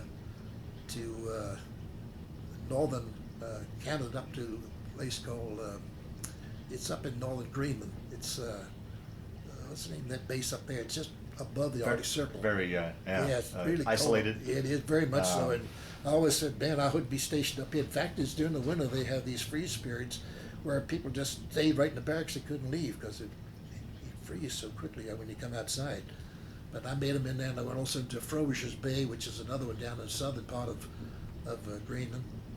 In rough, oh man, it was a cold place, and not a sign of any life around to speak of, just a flat runway there. And some of the planes used to have to land there when they'd be going to Europe. And so I stayed in there a couple times. And one I never did have to go into these Greenland bases, which were up these fjords. Oh, right, like, yes. They call BW1, BW2 in Narsarsuaq, one of the bases in there. And I never did have to land in Finland, in Iceland. Yeah. And I always want to stop there. I always want to go into the Keflavik, but I never had to do that. And all the flying you did through those years and all the different places, is there 1 or 2 times that stick out, be it weather or engine trouble or anything? It's like, boy, I'm not sure about this. Any close calls in that regard? Not really. The only one that I was really concerned about was that time we went across the North Atlantic when they had other airplanes reporting severe icing, and had gone down to drop down on the water to try to get the ice off. And it was funny that you get down near the water, sometimes the ice would come off because of the warmth of the water, just enough difference where the ice would come off the wings. We had boots on the airplanes, but they didn't always operate when you get anywhere from what we call clear to heavy clear icing conditions. So you just use all the power you had to keep the airplane in the air. Jeez. So fortunately, both the times we went across the North Atlantic there, the weather was, we could get up on top, we'd go in there the clouds and we'd pick up light ice, but it was rime. Rime ice is not bad, you can handle that pretty well on the airplane, but you have to watch out for clear ice, which would form on the leading edge of the wing, and it would make it wouldn't come off through you try to swell the boots on the leading edges, and they would just expand inside of the ice. And the ice was still there and it was distorting the lift, so you had to be careful with that. But that was the only time I was really concerned. Across the South Atlantic, the only thing I worried about was going across the Amazon because of the terrible thunderstorms. Yeah, right, yeah. Those clouds would go way up, and we could only go to about 15,000 feet. And so we'd go through there about 10, picking our way through the clouds and through the storms across the Amazon. Wow. But then the only other time I had the other fright was when I had my mid-air collision. Yes, yeah, we forgot about that story. We need to tell that story. Yeah. Well, I was in basic training. I was stationed at Minter Field in Bakersfield, California, and I had gone through solo and was doing my flying by myself quite a bit. And this particular time I went out with my instructor, and we'd flown for about an hour or so, and then we went into this auxiliary field, which is about 30, 40 miles north of Bakersfield. And he took the airplane, they went out and flew it, and they came back. He said, the instructor asked me if I'd take the airplane back to the base, main base of Minter Field, which was about 30 miles, I say 25 or 30 miles from the auxiliary field, which I think was at a place called Shafter, if I'm not mistaken, the name of the town. But anyway, it's just off of Highway 101, not too far, and they had a lot of agriculture in that area, so many, many fields of where they grew, different parts of the agricultural business. So I was taking the airplane back from the auxiliary field, and I had about 20 minutes to go back, so I had a few minutes to fly it locally and around the area and practice a little bit. So I went on up to about 6,000 feet and flew it around a little bit, did some different maneuvers to kind of probably brush up on my technique and flying ability. And I dropped back down to a pattern altitude, and I was coming back into the pattern. And the pattern altitude was 500 feet above the ground, and you entered what we call a 45 entry leg, and then you turn downward parallel to the runway you land on, and then to a base leg, and then on into the final. And I was on the base, on the 45-degree entry leg at the altitude. I had just opened my canopy, and you had three procedures. You open your canopy, you push your prop pitch to fine pitch, forward pitch, and you crank down 10 degrees of flaps. And that was your landing configuration. And I had just gone through all that, was settling down, the sun was setting in the west. It was kind of calm, the air was smooth and nice, and I just enjoyed flying at that time. And all of a sudden, it was a flash from my right side of my airplane, and immediately I knew something there, and I hauled back on the yoke with the stick and hit the throttle, and there was this ripping and tearing of metal like I'd never heard before, and it was just overwhelming. It was really frightening in a way. And when I zoomed up and zoomed around, I looked down, and this other airplane that had struck me had rolled and hit the ground in a pancake position and blew up. Lots of smoke and fire was coming up almost to where I was. And I immediately called the tower and told them I was involved in a mid-air collision, and that I would circle the accident area until they got emergency equipment there. And the tower asked if it looked like it's anybody survived. And I said, I don't see how anyone could. And in the meantime, there was another cadet kind behind me. I think it was a cadet. It might have been an instructor, but I never was able to find out. But whoever was in the airplane told me, said, you continue your airplane back to the field and land it, and I'll direct the emergency equipment to the scene. So I thanked him, and I headed back to the airport. And on the way in, I was never sure whether I had a landing gear on the bottom of the thing or not, because I knew he struck underneath of my airplane, so I thought maybe he took my gear off. But I couldn't tell because where I was sitting, the gears, the fixed gears stuck right down, so you couldn't have no indication on your instrument panel as to what the gear was down, like you had gear down or up, whatever. So I went on around. I was flying through the base leg, and on the final, which you usually kept it in pretty close, I started asking the tower if he could see an airplane out there with the one landing gear missing. And he was trying to find out which one I was, because there were about 4 airplanes landing about the same time, because he had parallel runways. One we landed from one direction and none from the other, although we landed the same direction, but they were parallel landing to the north. And I kept asking him if he could see my gear, and he said, I don't know which one you are. Which one are you? I said, I'm one about ready to land. That's all I could tell him. Unfortunately, when I was leveling off, the sun was setting in the west, and I could see the shadow of my gear out the side. That looked like I had two wheels. I Oh, said, wow. Lord, must be okay. So I don't think I ever made a landing like that before. I set that thing down like I was sitting like on a feather. And next thing you know, I'm rolling, but I was sitting like this, because the landing gear had been knocked all the way completely out of its strut area there, and it extended about 2 feet, I guess, altogether. So, and I tried to apply brakes, and there's no brake on the right side. It went all the way to the bottom. But the left one, I had a little braking, so I slowed it down to the left and kept it on the runway with my rudder. And when I taxied in and parked the aircraft, I saw my instructor walked along over there, and I hollered at him, and I just shut the engine down, and I told him I just had been involved with a mid-air collision. He said, "Don't kid about stuff like that." He said, that's nothing to kid about. I said, "I wish I was kidding, but I'm not kidding." And about that time, another instructor came along and hollered and said, "Chow wants you to bring the airplane up in front of operations so they can inspect the aircraft and interview you." So they got 2 wing walkers, and I started up the airplane and taxied on up in front of operation, which was about several hundred yards up the ramp.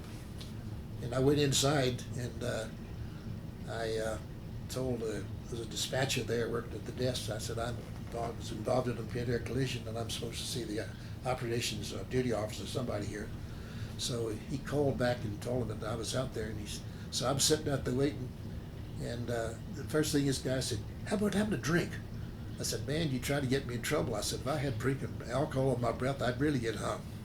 And he said, "How about a Coke?" I said, "I don't want a Coke." I said, "I want a thing." He said, "How about a cigarette?" He said, "That'll calm you down." I said, "I don't smoke."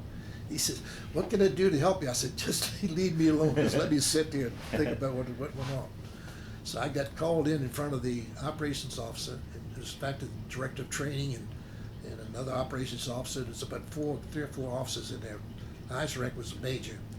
And they started querying me on what happened, and I told them exactly what I could recall of what took place. And they had a big map laid out on the table there, and they asked me to show where I was. And I knew just exactly where I was, and I pointed out to where the accident had happened. And that coincided with what they do, where the scene was. So they said, "Well, how do you feel?" I said, "I feel okay, but I'm a little bit nervous." I said, "I'm upset about having that crash." I said, "It was the last thing I wanted to ever see happen to me while I'm flying." So they said, "Well, you go on back to your squadron." So I left, went back. The next morning, I fell out for the formation, and they marched us to the flight line. Nobody said a thing to me. I hate to tell you how I was all night long. That's another story. Oh, sure. And I was very emotional, because that night I found out who was involved in the crash with me. And so when I got down on the flight line, the instructor came out and said, "Okay, you taking flight number so-and-so, this aircraft number," and gave it to me, and never said a word about having to be checked or anything and going up with me or anything. And so he said, "You fly for an hour and a half and go to this auxiliary." So I went on out and got in the airplane, and I flew it, but I was extremely sensitive to other aircraft. If I saw anybody look like they're coming near me, I was heading the other direction. So my head was, you talk about being your head on a swivel, I wasn't missing anything anywhere the other traffic. You think he was just trying to get you back in the saddle right away? I or? think that's basically what they were doing. They were trying to see if I could get back in the airplane and fly it without having any problems with that. So I finally landed at the auxiliary, and as soon as I landed, he came running over the airplane and said, "Why didn't you tell me you were supposed to go to the flight surgeon?" I said, "I don't know anything about going to flight surgeon." He said, "You're supposed to see him before you flew." I said, "Well, no one gave me an instruction to that effect." I said, I'm ready to go see him." He says, "Okay, I'm taking you back to the main base," which he did. And I went in to see the flight surgeon, who was a captain. And I walked in there, and I went into the waiting room, and the sergeant came out and told me, he said, this flight surgeon will see me in a minute or two. So finally he called me in, and I went in there, and first thing he says, "Well, how do you feel?" I said, "I feel okay." And he said, "Are you nervous?" I said, "Naturally, I'm a little nervous." I said, "But I feel okay." He said, "Have you had any headaches? Have you been sick? Have you been drinking heavily?" I said, "I don't drink, smoke, or get into any activities that would cause anything like that." And he said, "Well," he says, "I got to go play golf." So he said, "The sergeant will take some data from you, and I'll see you later." And that's all he said. He took off and left me sitting there, and the sergeant came in. He gave me what they called in those days a Snyder, which is a blood pressure check. They put the rag around my arm, and took my blood pressure, and he asked me 1 or 2 questions, which I don't remember, if I was felt dizzy or had any after effects of this thing. I said, no, I'm okay. So he sent me back. He said, okay, you're all clear to fly. So that was the extent of it. And I went back to the mess hall to eat. And this is another funny thing about that. I was sitting in the mess hall and I picked up my tray, got food, and I sat down at the table, and there was two cadets who were an upper class of mine were talking. He said, I bet that poor SOB that had that mid-air collision, I bet he's still running. And here I'm sitting right across the table from him. And he's thinking that this guy got so frightened he's scared to death. And I wanted to say something, but I didn't have the heart. I said, I'm not going to say a word to these people. So I never said anything to him. So after that, there was nothing ever said about it. I'll be darned. If there's anything about it, I don't never did. If there was anything in the newspaper about the crash, because there were so many cadets who get killed in airplane crashes that they sort of just sounded like a different everyday occurrence as far as I was concerned. Those people were concerned. But when I was flying out of Williams Field, and I was going down there for a night flight, and we were walking down to the flight line, marching down there, and all of a sudden we saw this big blinding flash, and one of the airplanes had taken off, and he got vertigo, and he rolled and hit the ground, and blew up, killed two cadets on that. So you just never know when they were going to happen. In fact, there was another cadet right after my mid-air collision was in a spin. He couldn't recover, and he jumped out of the airplane. He jumped out to land, and too close to the ground, and his parachute didn't open. And he was killed. And there was one other that was killed in a crash shortly after that. So you just never do when somebody's going to have an accident and get killed in one of them. Wow. But Well, let's we'll end the military part of your life. I'd like to end it with a funny story. If you could tell that story again when you were the latrine officer, we'll finish off your military experience with a funny story, and then we'll talk about your post-military. That was an experience for me because I was just fairly new in the service, and I was what they call a basic trainee. And so one of the things they give you is two different deals of details they give you. One was being a KP, which everyone has probably heard of that, a kitchen police, and that was pretty messy. I used to have to dig my arm down into a barrel of slop, so to speak, and I'd have to separate the edible from the non-edible garbage, which I could never figure what was edible, what was non-edible. And I'd put my arm down in there, and I'd pull it, I'd have all this slime all over me, it almost made me sick. But fortunately, I have a pretty strong stomach, so I could handle a lot of stuff like that. But to add insult to injury, and I was doing the what we call the latrine orderly, and I was down there, and I got the latrine all cleaned up, cleaned the basins, and made sure all the commodes were all clean. And I was waiting for an inspection, and by that, one of the battery commanders at that time would come through with his staff and the first sergeant, and in the meantime, here comes this enlisted man, private, come in, and he had to go to the bathroom. And he had what we referred to as the GIs, which everybody's probably heard of. And he kept telling me he had to use one of those pots. And I said, you can't do it because I'm getting inspected. He said, I can't help it. I'm either have to do it out on the ground out here or somewhere. And I said, well, I felt sorry for him. I said, well, you go ahead. Hopefully they won't get here before you get in and out of here. So he went in. He was sitting on the pot when the captain and the staff came in, and because the first sergeant hollered attention, and so I popped to an attention like this with my hand up for a salute, and I'm looking right down the row of toilets, and here's this enlisted man sitting there on the pot, and he comes right to attention. He's looking very silly with his hand up in the salute, and when I looked at him, I got to giggling. It just somehow that struck me very, very funny to see a guy on a toilet saluting an officer. So I got to giggling. I couldn't control myself. And I look over at I just turn my eyes to the left. I always have to keep on a fixed point, but my eyes roll around to the captain, and he's looking down there too, and seeing this. And the first sergeant, he's grumbling something, and the captain says, and he kind of had a little bit of a grin on his face. He said, carry on. He turned around and walked out. And I said, man, that was the happiest moment of my life when he didn't make an issue about me letting this guy come in or this guy being on the commode, and also for us both standing there in the salute. So that was the kind of funny thing that happened in the service there, because there were other little incidents similar to that from time to time, but not quite as funny to me as that situation was there. But So you went in June of 41 and retired in 75? September of 75. Wow. with a break of service about 5 years, although I stayed in the reserves In and reserves. kept active at that time. Yeah. Till 51 when I went back for the Korean situation. And So- then, So give us, let's talk briefly about your post-military life and what you went on to do and your family and a little bit about that, and then we'll wind down this interview. okay, when I got out in 75, I really didn't have any idea what I wanted to do, but I really wanted to fly, but I figured maybe I'd reach an age where I wouldn't be too acceptable. Although when I got out in 45, I almost went with the airlines, but the pay was so poor at that time, and the trip places that I'd have to go to fly didn't suit me. So then I had a family, so I said I wasn't going to take those kind of a jobs, because I was making about almost 3 times more money in my old job that I was going back to than it would be if I went to fly for the airlines. Mm-hmm. Those days you didn't know the glamour of flying with the airlines that they do today. Yeah.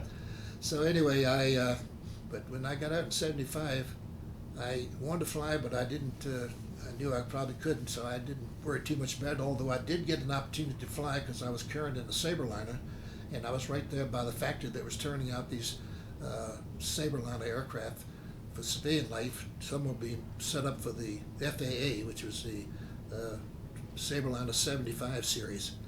And so I had a chance to go on some of those, and they asked me if I'd help move them from L.A. to Perryville, Missouri, where they were prepared for, configured for either having passengers or the FAA, whichever one they were. I was flying the 60 models and the 75 models, and so I kept current in it. But in the meantime, as soon as I got out, they nailed me for jury duty. So I went on jury duty, and while I was in there, I met a fellow that worked for Sears, and he was also learning to fly, and he found out that I was a pilot, so we had quite a good relationship there, chatting about flying and so forth while we weren't on doing any jury work. So we'd sit there waiting to be called, and we'd talk about flying. I'd tell him about my experience, and he wanted me to fly with him some, but he was also a manager at Sears. So he asked me if I would go to work for him. I said, well, I don't know what I could do there for you, but I said, I'm really looking for a flying job. I never find one. But he said, well, why don't you come in here in the interim, and you can get some experience, and you can also get a little salary coming in, go along with your retirement pay. So I said, well, okay. So I went to work for them. But in the meantime, I also started studying to be a real estate agent, and I got my real estate license. And I worked for a real estate company, but in the meantime, I went to work for Sears, and they put me in the plumbing department, which I had some experience, worked for a public utility gas company.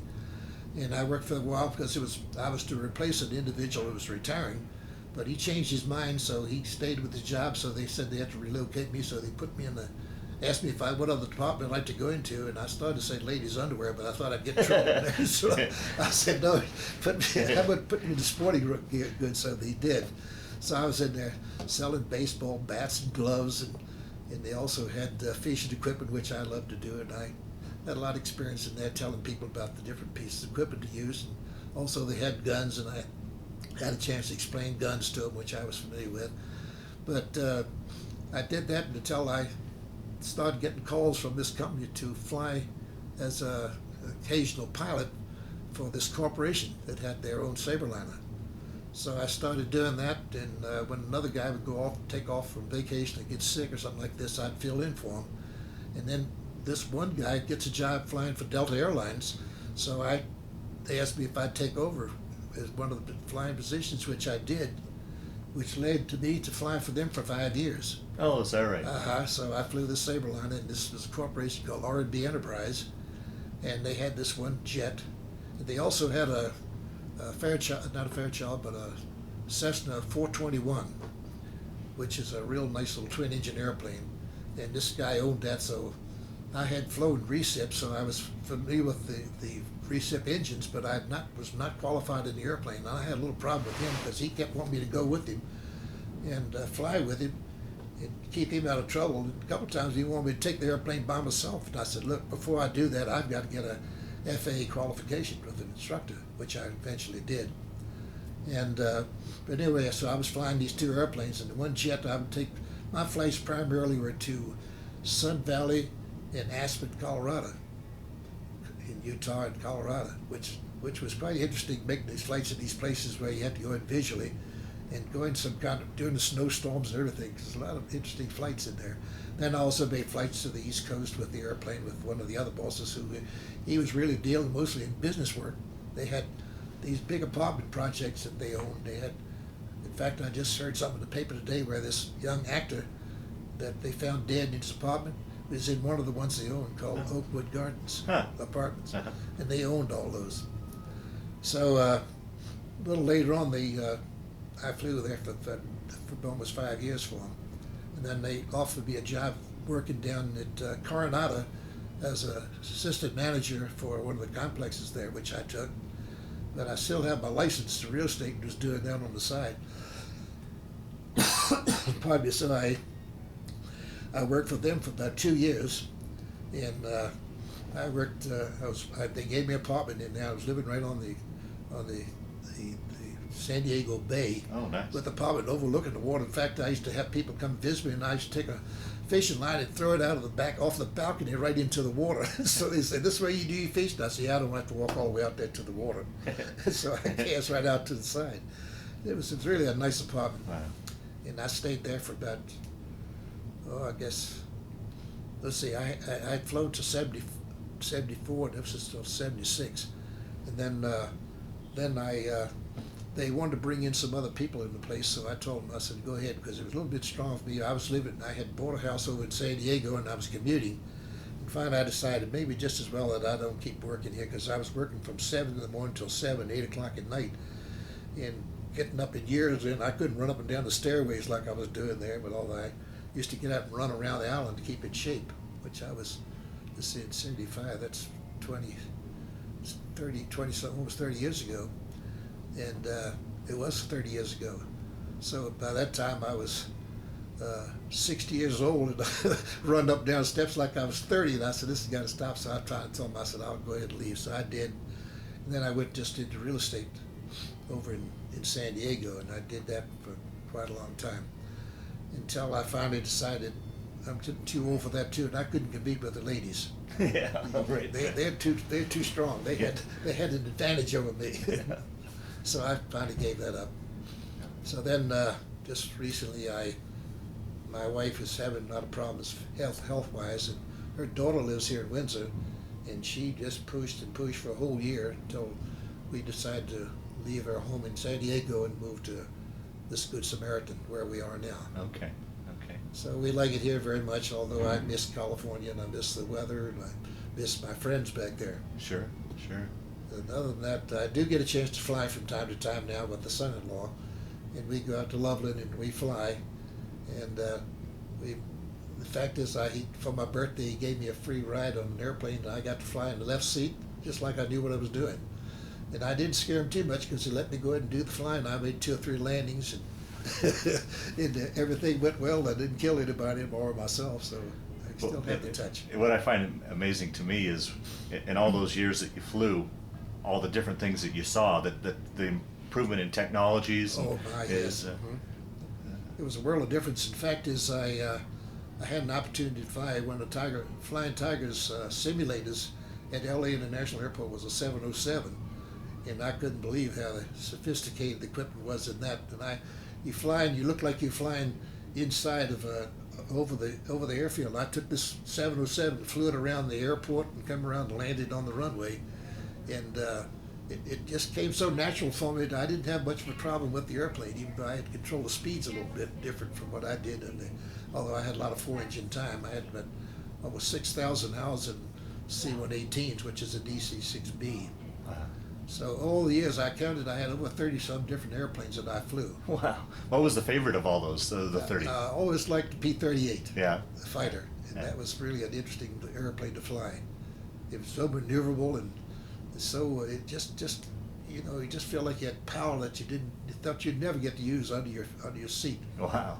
And so I really enjoyed that. Although later on I did enjoy flying the 118 because it was luxury flying, because it was very sophisticated type of airplane. It was configured for high-ranking personnel, general officers and congressmen, that sort of thing. And we always carried a couple of flight attendants on board, and we could have a full meal on board. one quick experience I had coming out of Hawaii, I offered some seats to operations. In those days, people were coming back and forth on the jets when they would have them, and it was a colonel and his wife and 2 kids that wanted to ride to California. And I told them, the operations officer there in the control section asked me if I had any seats. I said, yeah, I have seats. And I said, you have someone who wants to go? And he said, yeah, I have a colonel that would like to ride back. He's retired, and we are authorized to take people like that, particularly bringing them back to the States. We couldn't take him anywhere in the States, but just himself. But anyway, I told him he had a seat on board, so they told him if he didn't mind riding on the way to team, he was welcome to come. And on a recip aircraft that's not nearly as fast as the jets. And I told him they do the flight in about 4 hours, and we'll do it in about 7 or 8. So he elected to take our flight. So he came out there, and we had a red carpet out in front of the airplane, because we did that when we had DIP on board, although I had a few people on board going back to California. So he came out with his wife and the 2 kids, and they came on board. And of course, he sees all these seats facing forward and backward, the swivel chairs and desks in front of him and tables. He couldn't get over. He said, what kind of an airplane do you have here? I said, well, it's a VIP airplane. So I said, you can consider yourself as VIP. So he went in, and he said, where shall I sit? And I said, just find an empty seat and table to have a seat and sit back and enjoy the flight. I said, it's going to be a long one, but it won't be too unpleasant for you, I'm sure. So right after he got airborne, I went back to see if they were comfortable. And he says, what did we do about food? I said, did anyone say anything to you in operations about food? He said, no, they didn't. I said, well, we have food aboard. I said, a flight steward will come back and check to see how you want your meal.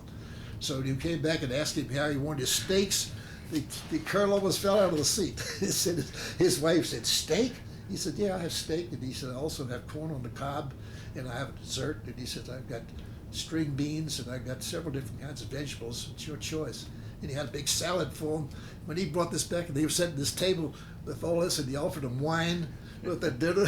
This colonel couldn't get over it. He said, I don't know what kind of airplane you people fly here. He said, but I want to go on these more frequently. So he had a really enjoyable ride back to California, and he told me how much he enjoyed the flight. Well, that leads to another interesting question, too. Not only did you fly a lot of different airplanes over a lot of number of years, different locations, but you also said that you'd flown a lot of different dignitaries. Can you rattle off some of the various people that you've flown through the years? During the war, I flew some pretty high people, like the Secretary of War, Henry Stimson, and I flew his deputy, was a Robert Patterson. Then I flew George C. Marshall, who was the chief of the staff at that time during the war. Mm-hmm. And then I flew Omar Bradley, who was pretty active in Europe. And I flew Mark Clark. And a little bit later on, I got a chance to fly Lindbergh and had a good experience with him. When I think I mentioned what happened with him, but I'll relate it quickly here. He was flying with me back to down to Florida, and he come up and stood between the seats where we were flying, and I looked back and noticed he was there, and I asked him, I said, General Lindbergh, wouldn't you like to fly this airplane a little bit? And he kind of broke into a little grin and said, no, I'll leave it to you experts. And we almost fell out of the cockpit laughing. We said, gee, General, we don't even know what the word means compared to what you do with that Spirit of St. Louis flying across the North Atlantic. So anyway, he was one of the people I got to fly. Then I flew Jimmy Doolittle, and then I flew Mark Clark, who was the general that was in on the invasion of Italy. Mm-hmm. And then I flew Jimmy Doolittle, I think I might have mentioned him. And then I flew John Foster Dulles, and Warner von Braun, who was quite an interesting individual. Wow. He wanted to fly the airplane, and I couldn't let him, but he was a little perturbed at me. But I told him it's against regulations, which I could stand by. And then after that, I just flew a lot of general officers. I did fly the nurse of Dien Bien Phu. Not many people have ever heard of her. They called her the Angel of Dien Bien Phu. She was a French nurse that stayed behind in Vietnam after the French left. And the United States invited her over for a tour of the United States, and I was elected to fly around the United States. Wow. And I flew around, and she was just a delightful person. And right in our age bracket, because the main thing I think it disturbed her a little bit, that the 3 pilots that were flying her all were married, so I think she was looking for a husband. So we told her we were sorry that you got on the wrong airplane. All the guys were married. But anyway, she was a very nice person. We took her to different places around the States. We first took her up into New England, and she went into Boston and had dinner up there with one of the congresswomen, a lady by the name of Bolton, who was a congresswoman at that time. And then we took her to the West Coast and took her to San Francisco, and she got up to the top of the Mark, in the top of the Mark Hopkins. And we bought her a martini up there, which she was delighted to have, and some wine and so forth. So we took her around different parts of the state, and of course, in most cases where we went to different bases, the commanding officer was there to take care of her and show her around the bases and take her through the cities and so forth. So we kept her for about almost 2 weeks of flying, which she seemed to enjoy. And let's see, then later on, I was just flying. I flew the general of, he was the Air Force Assistant Commanding General, who later became the chairman of the Joint Chiefs, George Brown. He was a 4-star general. Then I flew another 2 4-star generals, a guy by the name of Sam Phillips, who was in charge of the Apollo program. And then the other lieutenant generals I flew was O'Neill and Schultz, and what was the other ones? There's a couple others, I can't remember the names now, but they were back further. So I got a chance to fly a lot of high-ranking people, and they all just tremendous. And you mentioned also you flew Presidents Nixon and Yeah, Johnson. and I flew Richard Nixon and his wife Patricia, and then I flew Lyndon B. Johnson, and he was a character, of course. There's a lot of people knew who he was, but they all delightful people, and I was always very happy to say that I had flown them. And I did have some signatures from Richard Nixon and Patricia Nixon, but I don't know what happened to them on my travels and moving around. I probably misplaced them. Yeah. But anyway, they are mementos that I still have somewhere in my equipment that I've had. Maybe some of the stuff I have stored down in the garage in this building.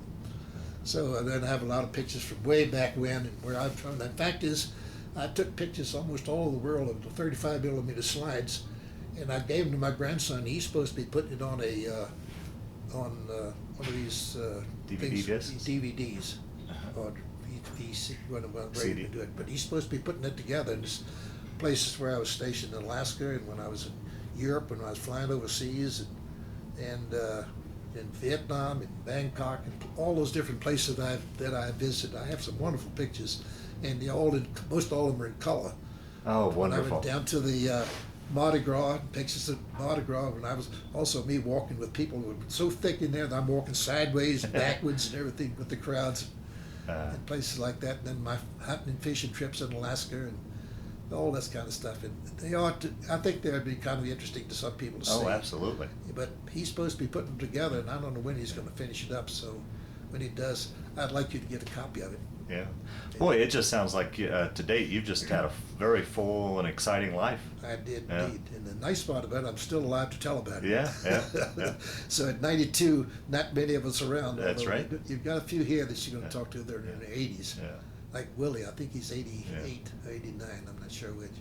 But you're going to enjoy talking to him. And then there's 2 others. I've got to get a hold of them, have them come and meet you. Okay. And one of them is Alex. He was on a destroyer during the war, and all over the Pacific. And another one was a bombardier. His name is Jack. What's his last name? But anyway, he was a bombardier on B-17s and flew 35 missions over Germany. And one of the leading bombardiers, his accuracy was well known. Wow. And I want you to talk to him. He speaks very, very low. You'll have a little trouble listening to him. Okay. But a wonderful guy. Well, anyway. we'll wind down this interview. Is there any closing statement you'd like to make to anybody that'll watch this tape to kind of cap off this interview, or not? Anything you'd like to any closing statement you'd like to make, I guess? Well, one thing I'd like to comment on is that the response I've got from some people I've met out here, they come up and thank me for my service, which is really impressive. It really makes you really feel good what you did. Absolutely. Whether you did anything outstanding, where you put your life on the line like some of the guys did and fought and made the invasion of Europe, rather, and those that invaded were ready to invade Japan if necessary, and those that flew over those. And the Pacific battles were really terrific. A lot of people lost, a lot of men lost their lives in that. And fortunately, I wasn't one of those. And sometimes I feel like I cheated somebody by not being in it. But well, you played a very important part of it, though. You played a part of it. Well, I was there to do whatever I had to do. Absolutely. And I didn't question any assignment that I ever had. But I do appreciate the people that thank you. And it's amazing when they do come up and thank you, and the first thing you're in a nice long conversation with them, and you feel like you've known them all your life. Yeah. People are so warm and friendly in Colorado, which I like very much. Well, very good. And I did mention the fact that what I did in San Diego about something else I did to volunteer for working with the police department. I wanted to do something for the community, so I provided my services as a senior police patrol, and did that for 9 years. Rode around the police car 3 or 4 times a week, and 3 or 4 times a month sometimes.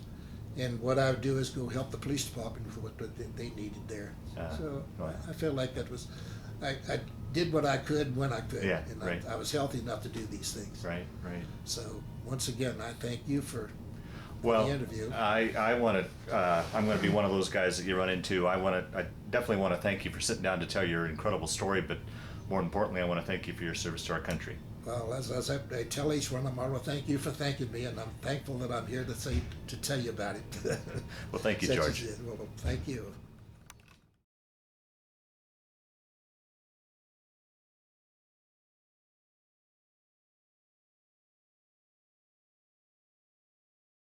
This happens to be a picture of me when I was just a little boy. I think I was 8 years old. And you can see I like to take care of children because that's my little cousin.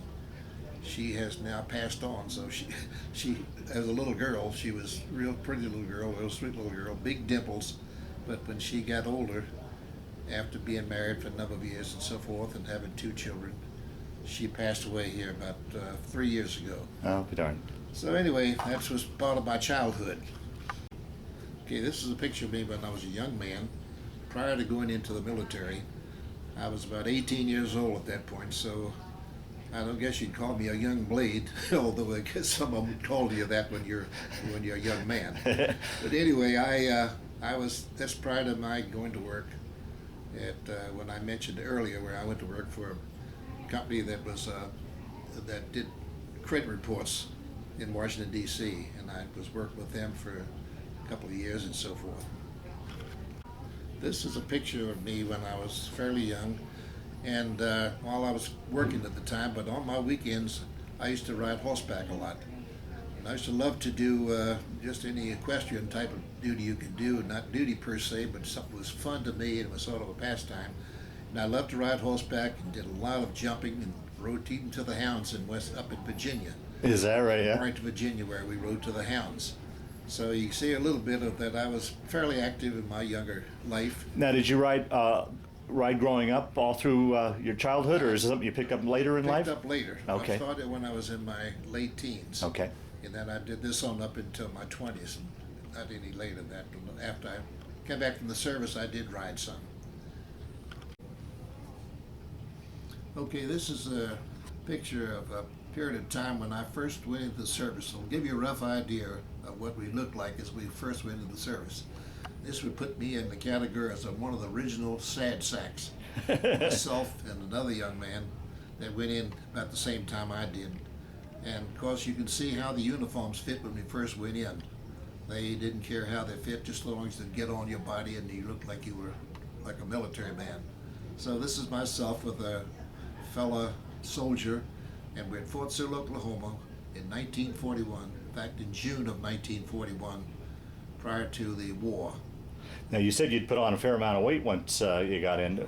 Right. You went? What'd you say? 30 pounds? I went from 135 to 165 in less than 6 months. Wow. And evidently the food was sufficient to help us gain weight, along with the exercise we got, which was plenty. This is another picture that was taken while I was in service, early part of my service period. And you can get an idea from there that as we put on the weight, we start to look more like a military band on the uniforms because they seem to fit much better. I think you'll note there that I was given a rifle and learned how to use the rifle and learned how to fire the rifle along with other weapons at the time, in which later on, I was in the field artillery at the time, which later on they put us on the 155 howitzers, which we learned to shoot. Wow. And fire and to direct fire on those. So I spent about 8 months in Fort Sill, Oklahoma, the field artillery school, after basic training. And then from there I left and went to Camp Bowie, Texas in early part of 42 after the war was declared. Now, growing up, did you do any shooting at all? I did lots of shooting. Okay. I was in the ROTC program. Oh, that's so right. I did learn how to shoot pretty well, and I surprised myself how well I could shoot in there, especially the 45, the 30, the 30-06, which this one was. And it nearly beat me to death when I first started shooting because I had one heck of a kick to it. Huh. In the service, we had a variety of fellow servicemen.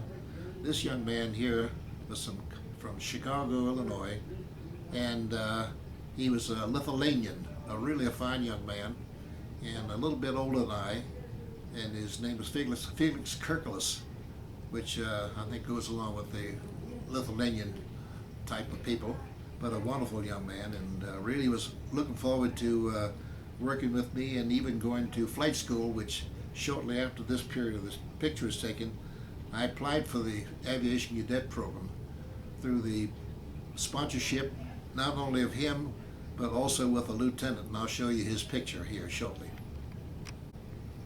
In this picture, I'm a private first class working at an officer candidate preparatory school, and this officer here was part of the reason I went into the flight school program of the Army Air Corps.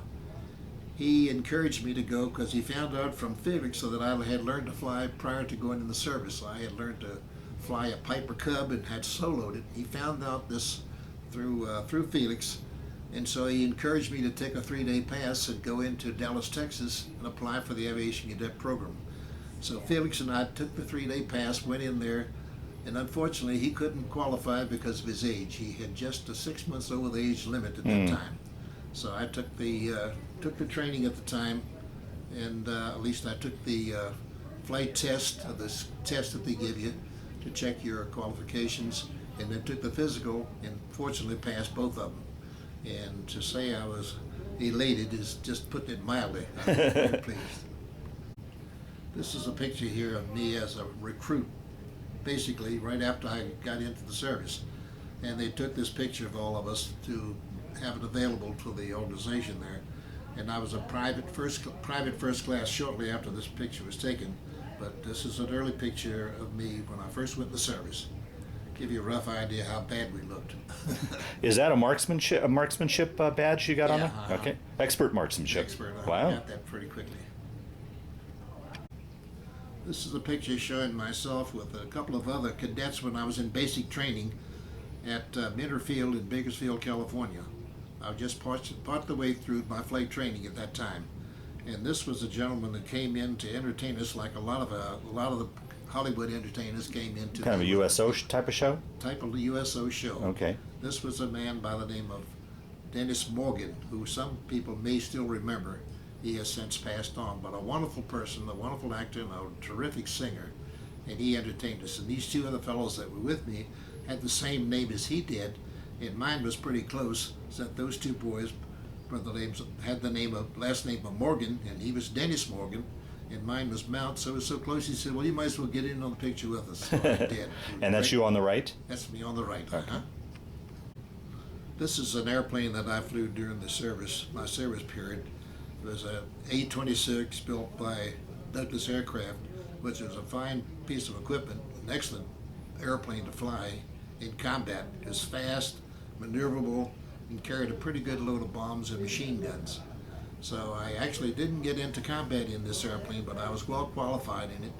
And prior to the war in Korea, I was very carried in the airplane and assumed I was going to go to Korea and fly them over there. But somehow or another, I was diverted and sent to Alaska instead. Now, did you fly this during World War II, or was this after, between the two conflicts? Between the two conflicts. Okay. This is a later built airplane. When I thought that I was going to go to Korea to fight in the B-20, using the B-26 aircraft that I showed you previously, instead they sent me to Alaska, out on the Aleutian Islands, which, to give you a rough idea what the conditions look like out there, this is a picture of the base on the Aleutians, which is very, very remote, and it was strictly for troops, something like it was 400 of us there, including 6 officers, and the rest were enlisted, and we maintained this base as an auxiliary base for the aircraft that were traveling between the United States and Japan to go to Korea. So I was stationed out there for 1 year, and to give you an idea of how desolate and remote it looked like there, this is just one of the nicer days. Most of the time it was either snowing, sleeting, high winds, and the visibility was down to less than a half a mile most of the time. And the mountains in the background there go up to 5,000 or 6,000 feet. It must have taken all your piloting skills to fly in some of that conditions. I really learned how to fly instruments out there, and I flew there for 12 months. But it wasn't all bad weather and all bad conditions, because I did have an opportunity to enjoy some of the other opportunities available. Okay, this is a picture that'll give you an idea what it was also like to be on the Aleutians there, because it wasn't all work and effort and bad weather. I did have an opportunity to get into some sports that I really love to do. I used to love to hunt and fish, and this was the most ideal area in the world, I think, to hunt and fish. This will give you an idea what you could do if you just went out for a couple of hours and you'd shoot all these birds. These are not Alaskan, but they were the Canadian hawkers that they are very much in evidence here in Colorado. And there were also ducks that we killed out there too. And these birds used to say looked like flying pencils, because they would go by so fast, because the winds generally were in the 40 to 50 knot range. So they go by so fast, sometimes you could hardly get the gun to your shoulder to get a shot at them. But this is a colonel that would come out from the Alaskan Air Command, and he'd always get me to go hunting with him, because I seemed to know the better areas to go, because I did have the opportunity to find out about the places to go. So we go out in my Jeep, we go out in these far areas of the tundra, in these areas where the geese would settle in during this period of time that they were migrating through there. It was really a lot of fun getting in on the shooting and the fishing that I did there. Okay, and then I came back from Alaska, and I went to Special Air Missions in Washington, D.C. At that time it was called the 1100th Air Base Group, and it was stationed at Bolling Air Force Base in Washington. We were there to fly the VIP from Washington, and I was there for about 8 years. And when I first got there, I was flying DC-3s, which I had a lot of time flying over the years. And so they kept us in those airplanes flying dignitaries, not only from the United States, foreign and domestic personnel, and including secretaries of the defense, secretary of the army, and so forth. And I flew those, and then later on, after the C-47s became obsolete, they put us in the Convair 340s and 440s, which were much nicer airplanes. They were, not only were they better for higher altitude, but they were pressurized, so you didn't have to contend with the wearing oxygen masks or trying to get above the weather. This would take us, in many cases, above some of the weather, but not all of it. So it was some interesting flights we made from Washington, D.C. area to the West Coast, and we would fly along about 15,000, 16,000 feet, which would take us over the worst part of the weather, although we did have some areas where they were so severe that we'd either have to divert or we'd cancel and not go through it. But I did this for 8 years until I left there, then I went to England. Now, you did, this was all domestic flights, or would you? These are all domestic. Okay. There was two organizations there. One was for domestic, and the other was foreign. The foreign was this was the 1299th Air Transport Squadron, and the other one was the 1298th, which had the 4-engine aircraft that was for foreign flying. Okay. And they flew the president and higher ranking personnel, but we took the domestic flights in the States with those same type of people. At that time, I had an opportunity to fly with Richard Nixon, and when he was a vice president, I flew him in what we called an airplane called Aero Commander, which is a little twin-engine airplane.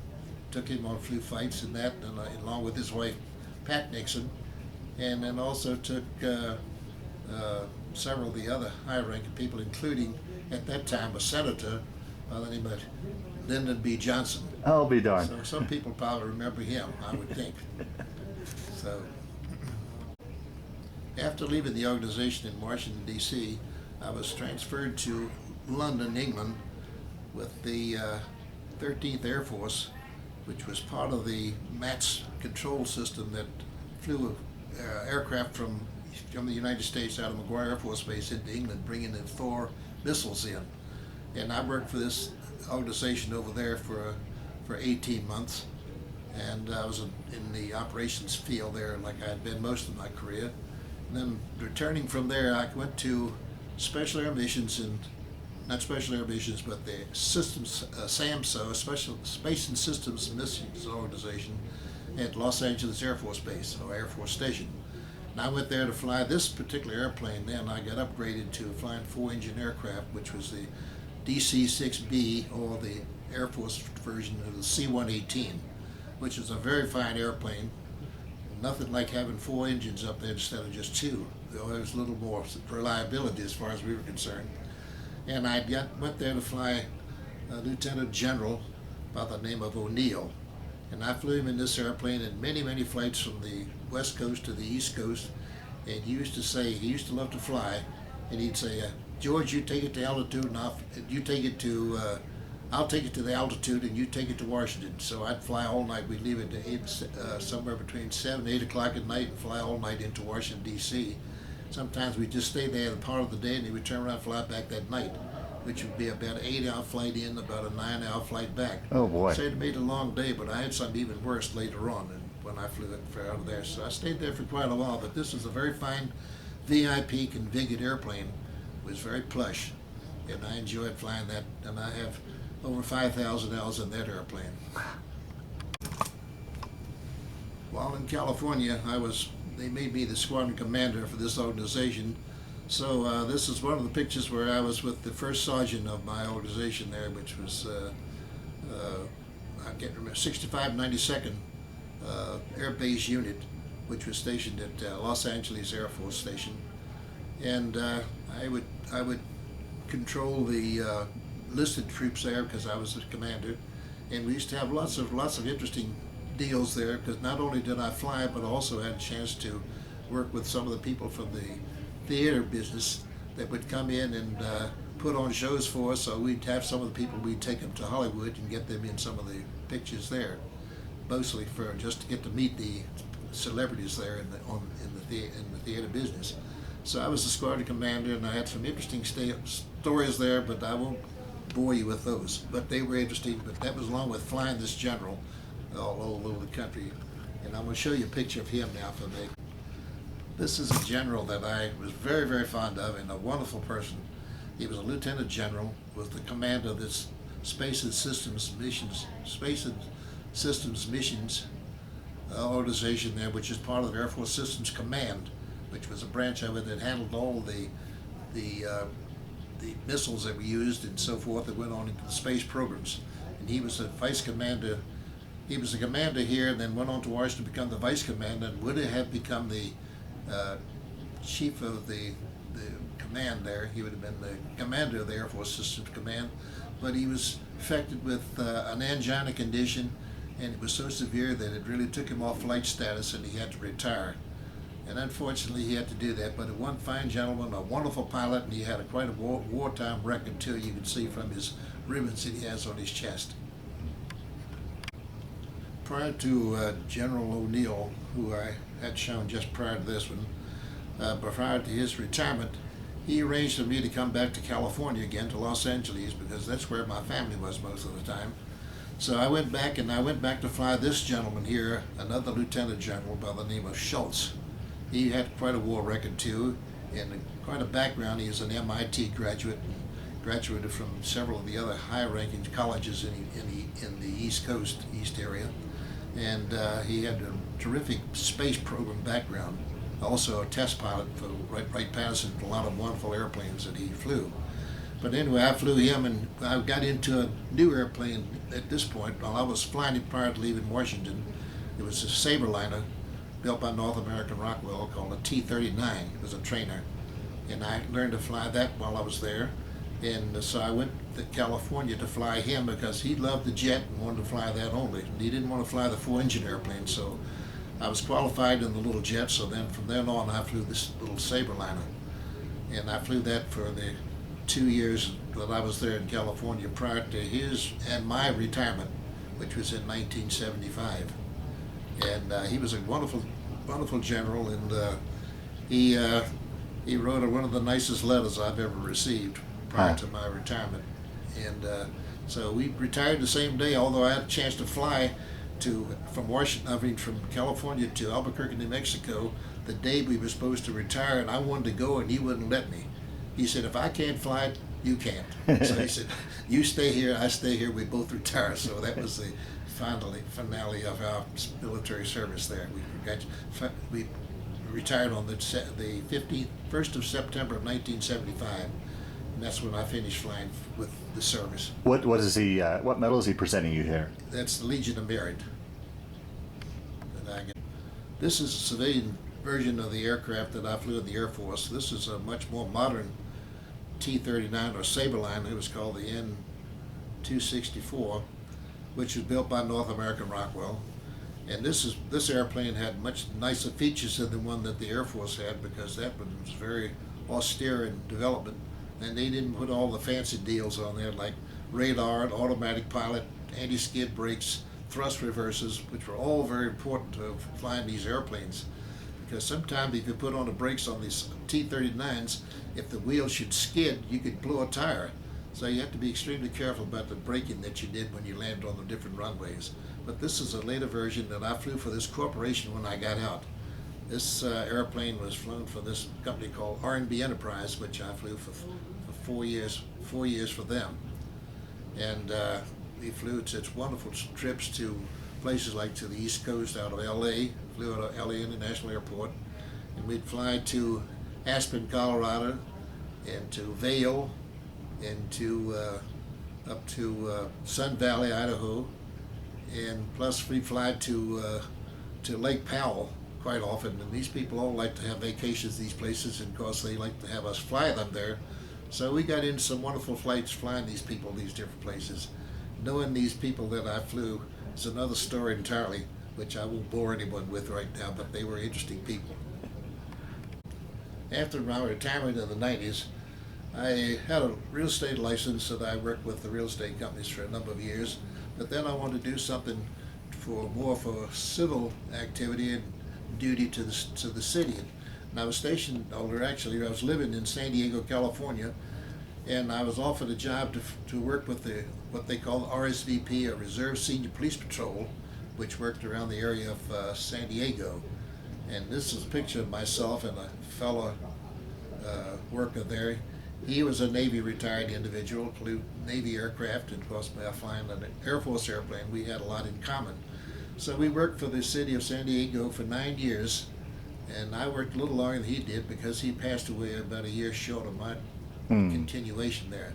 But this was my finale of working with the state, the city, or whatever we call it. And this is what we might call my finale.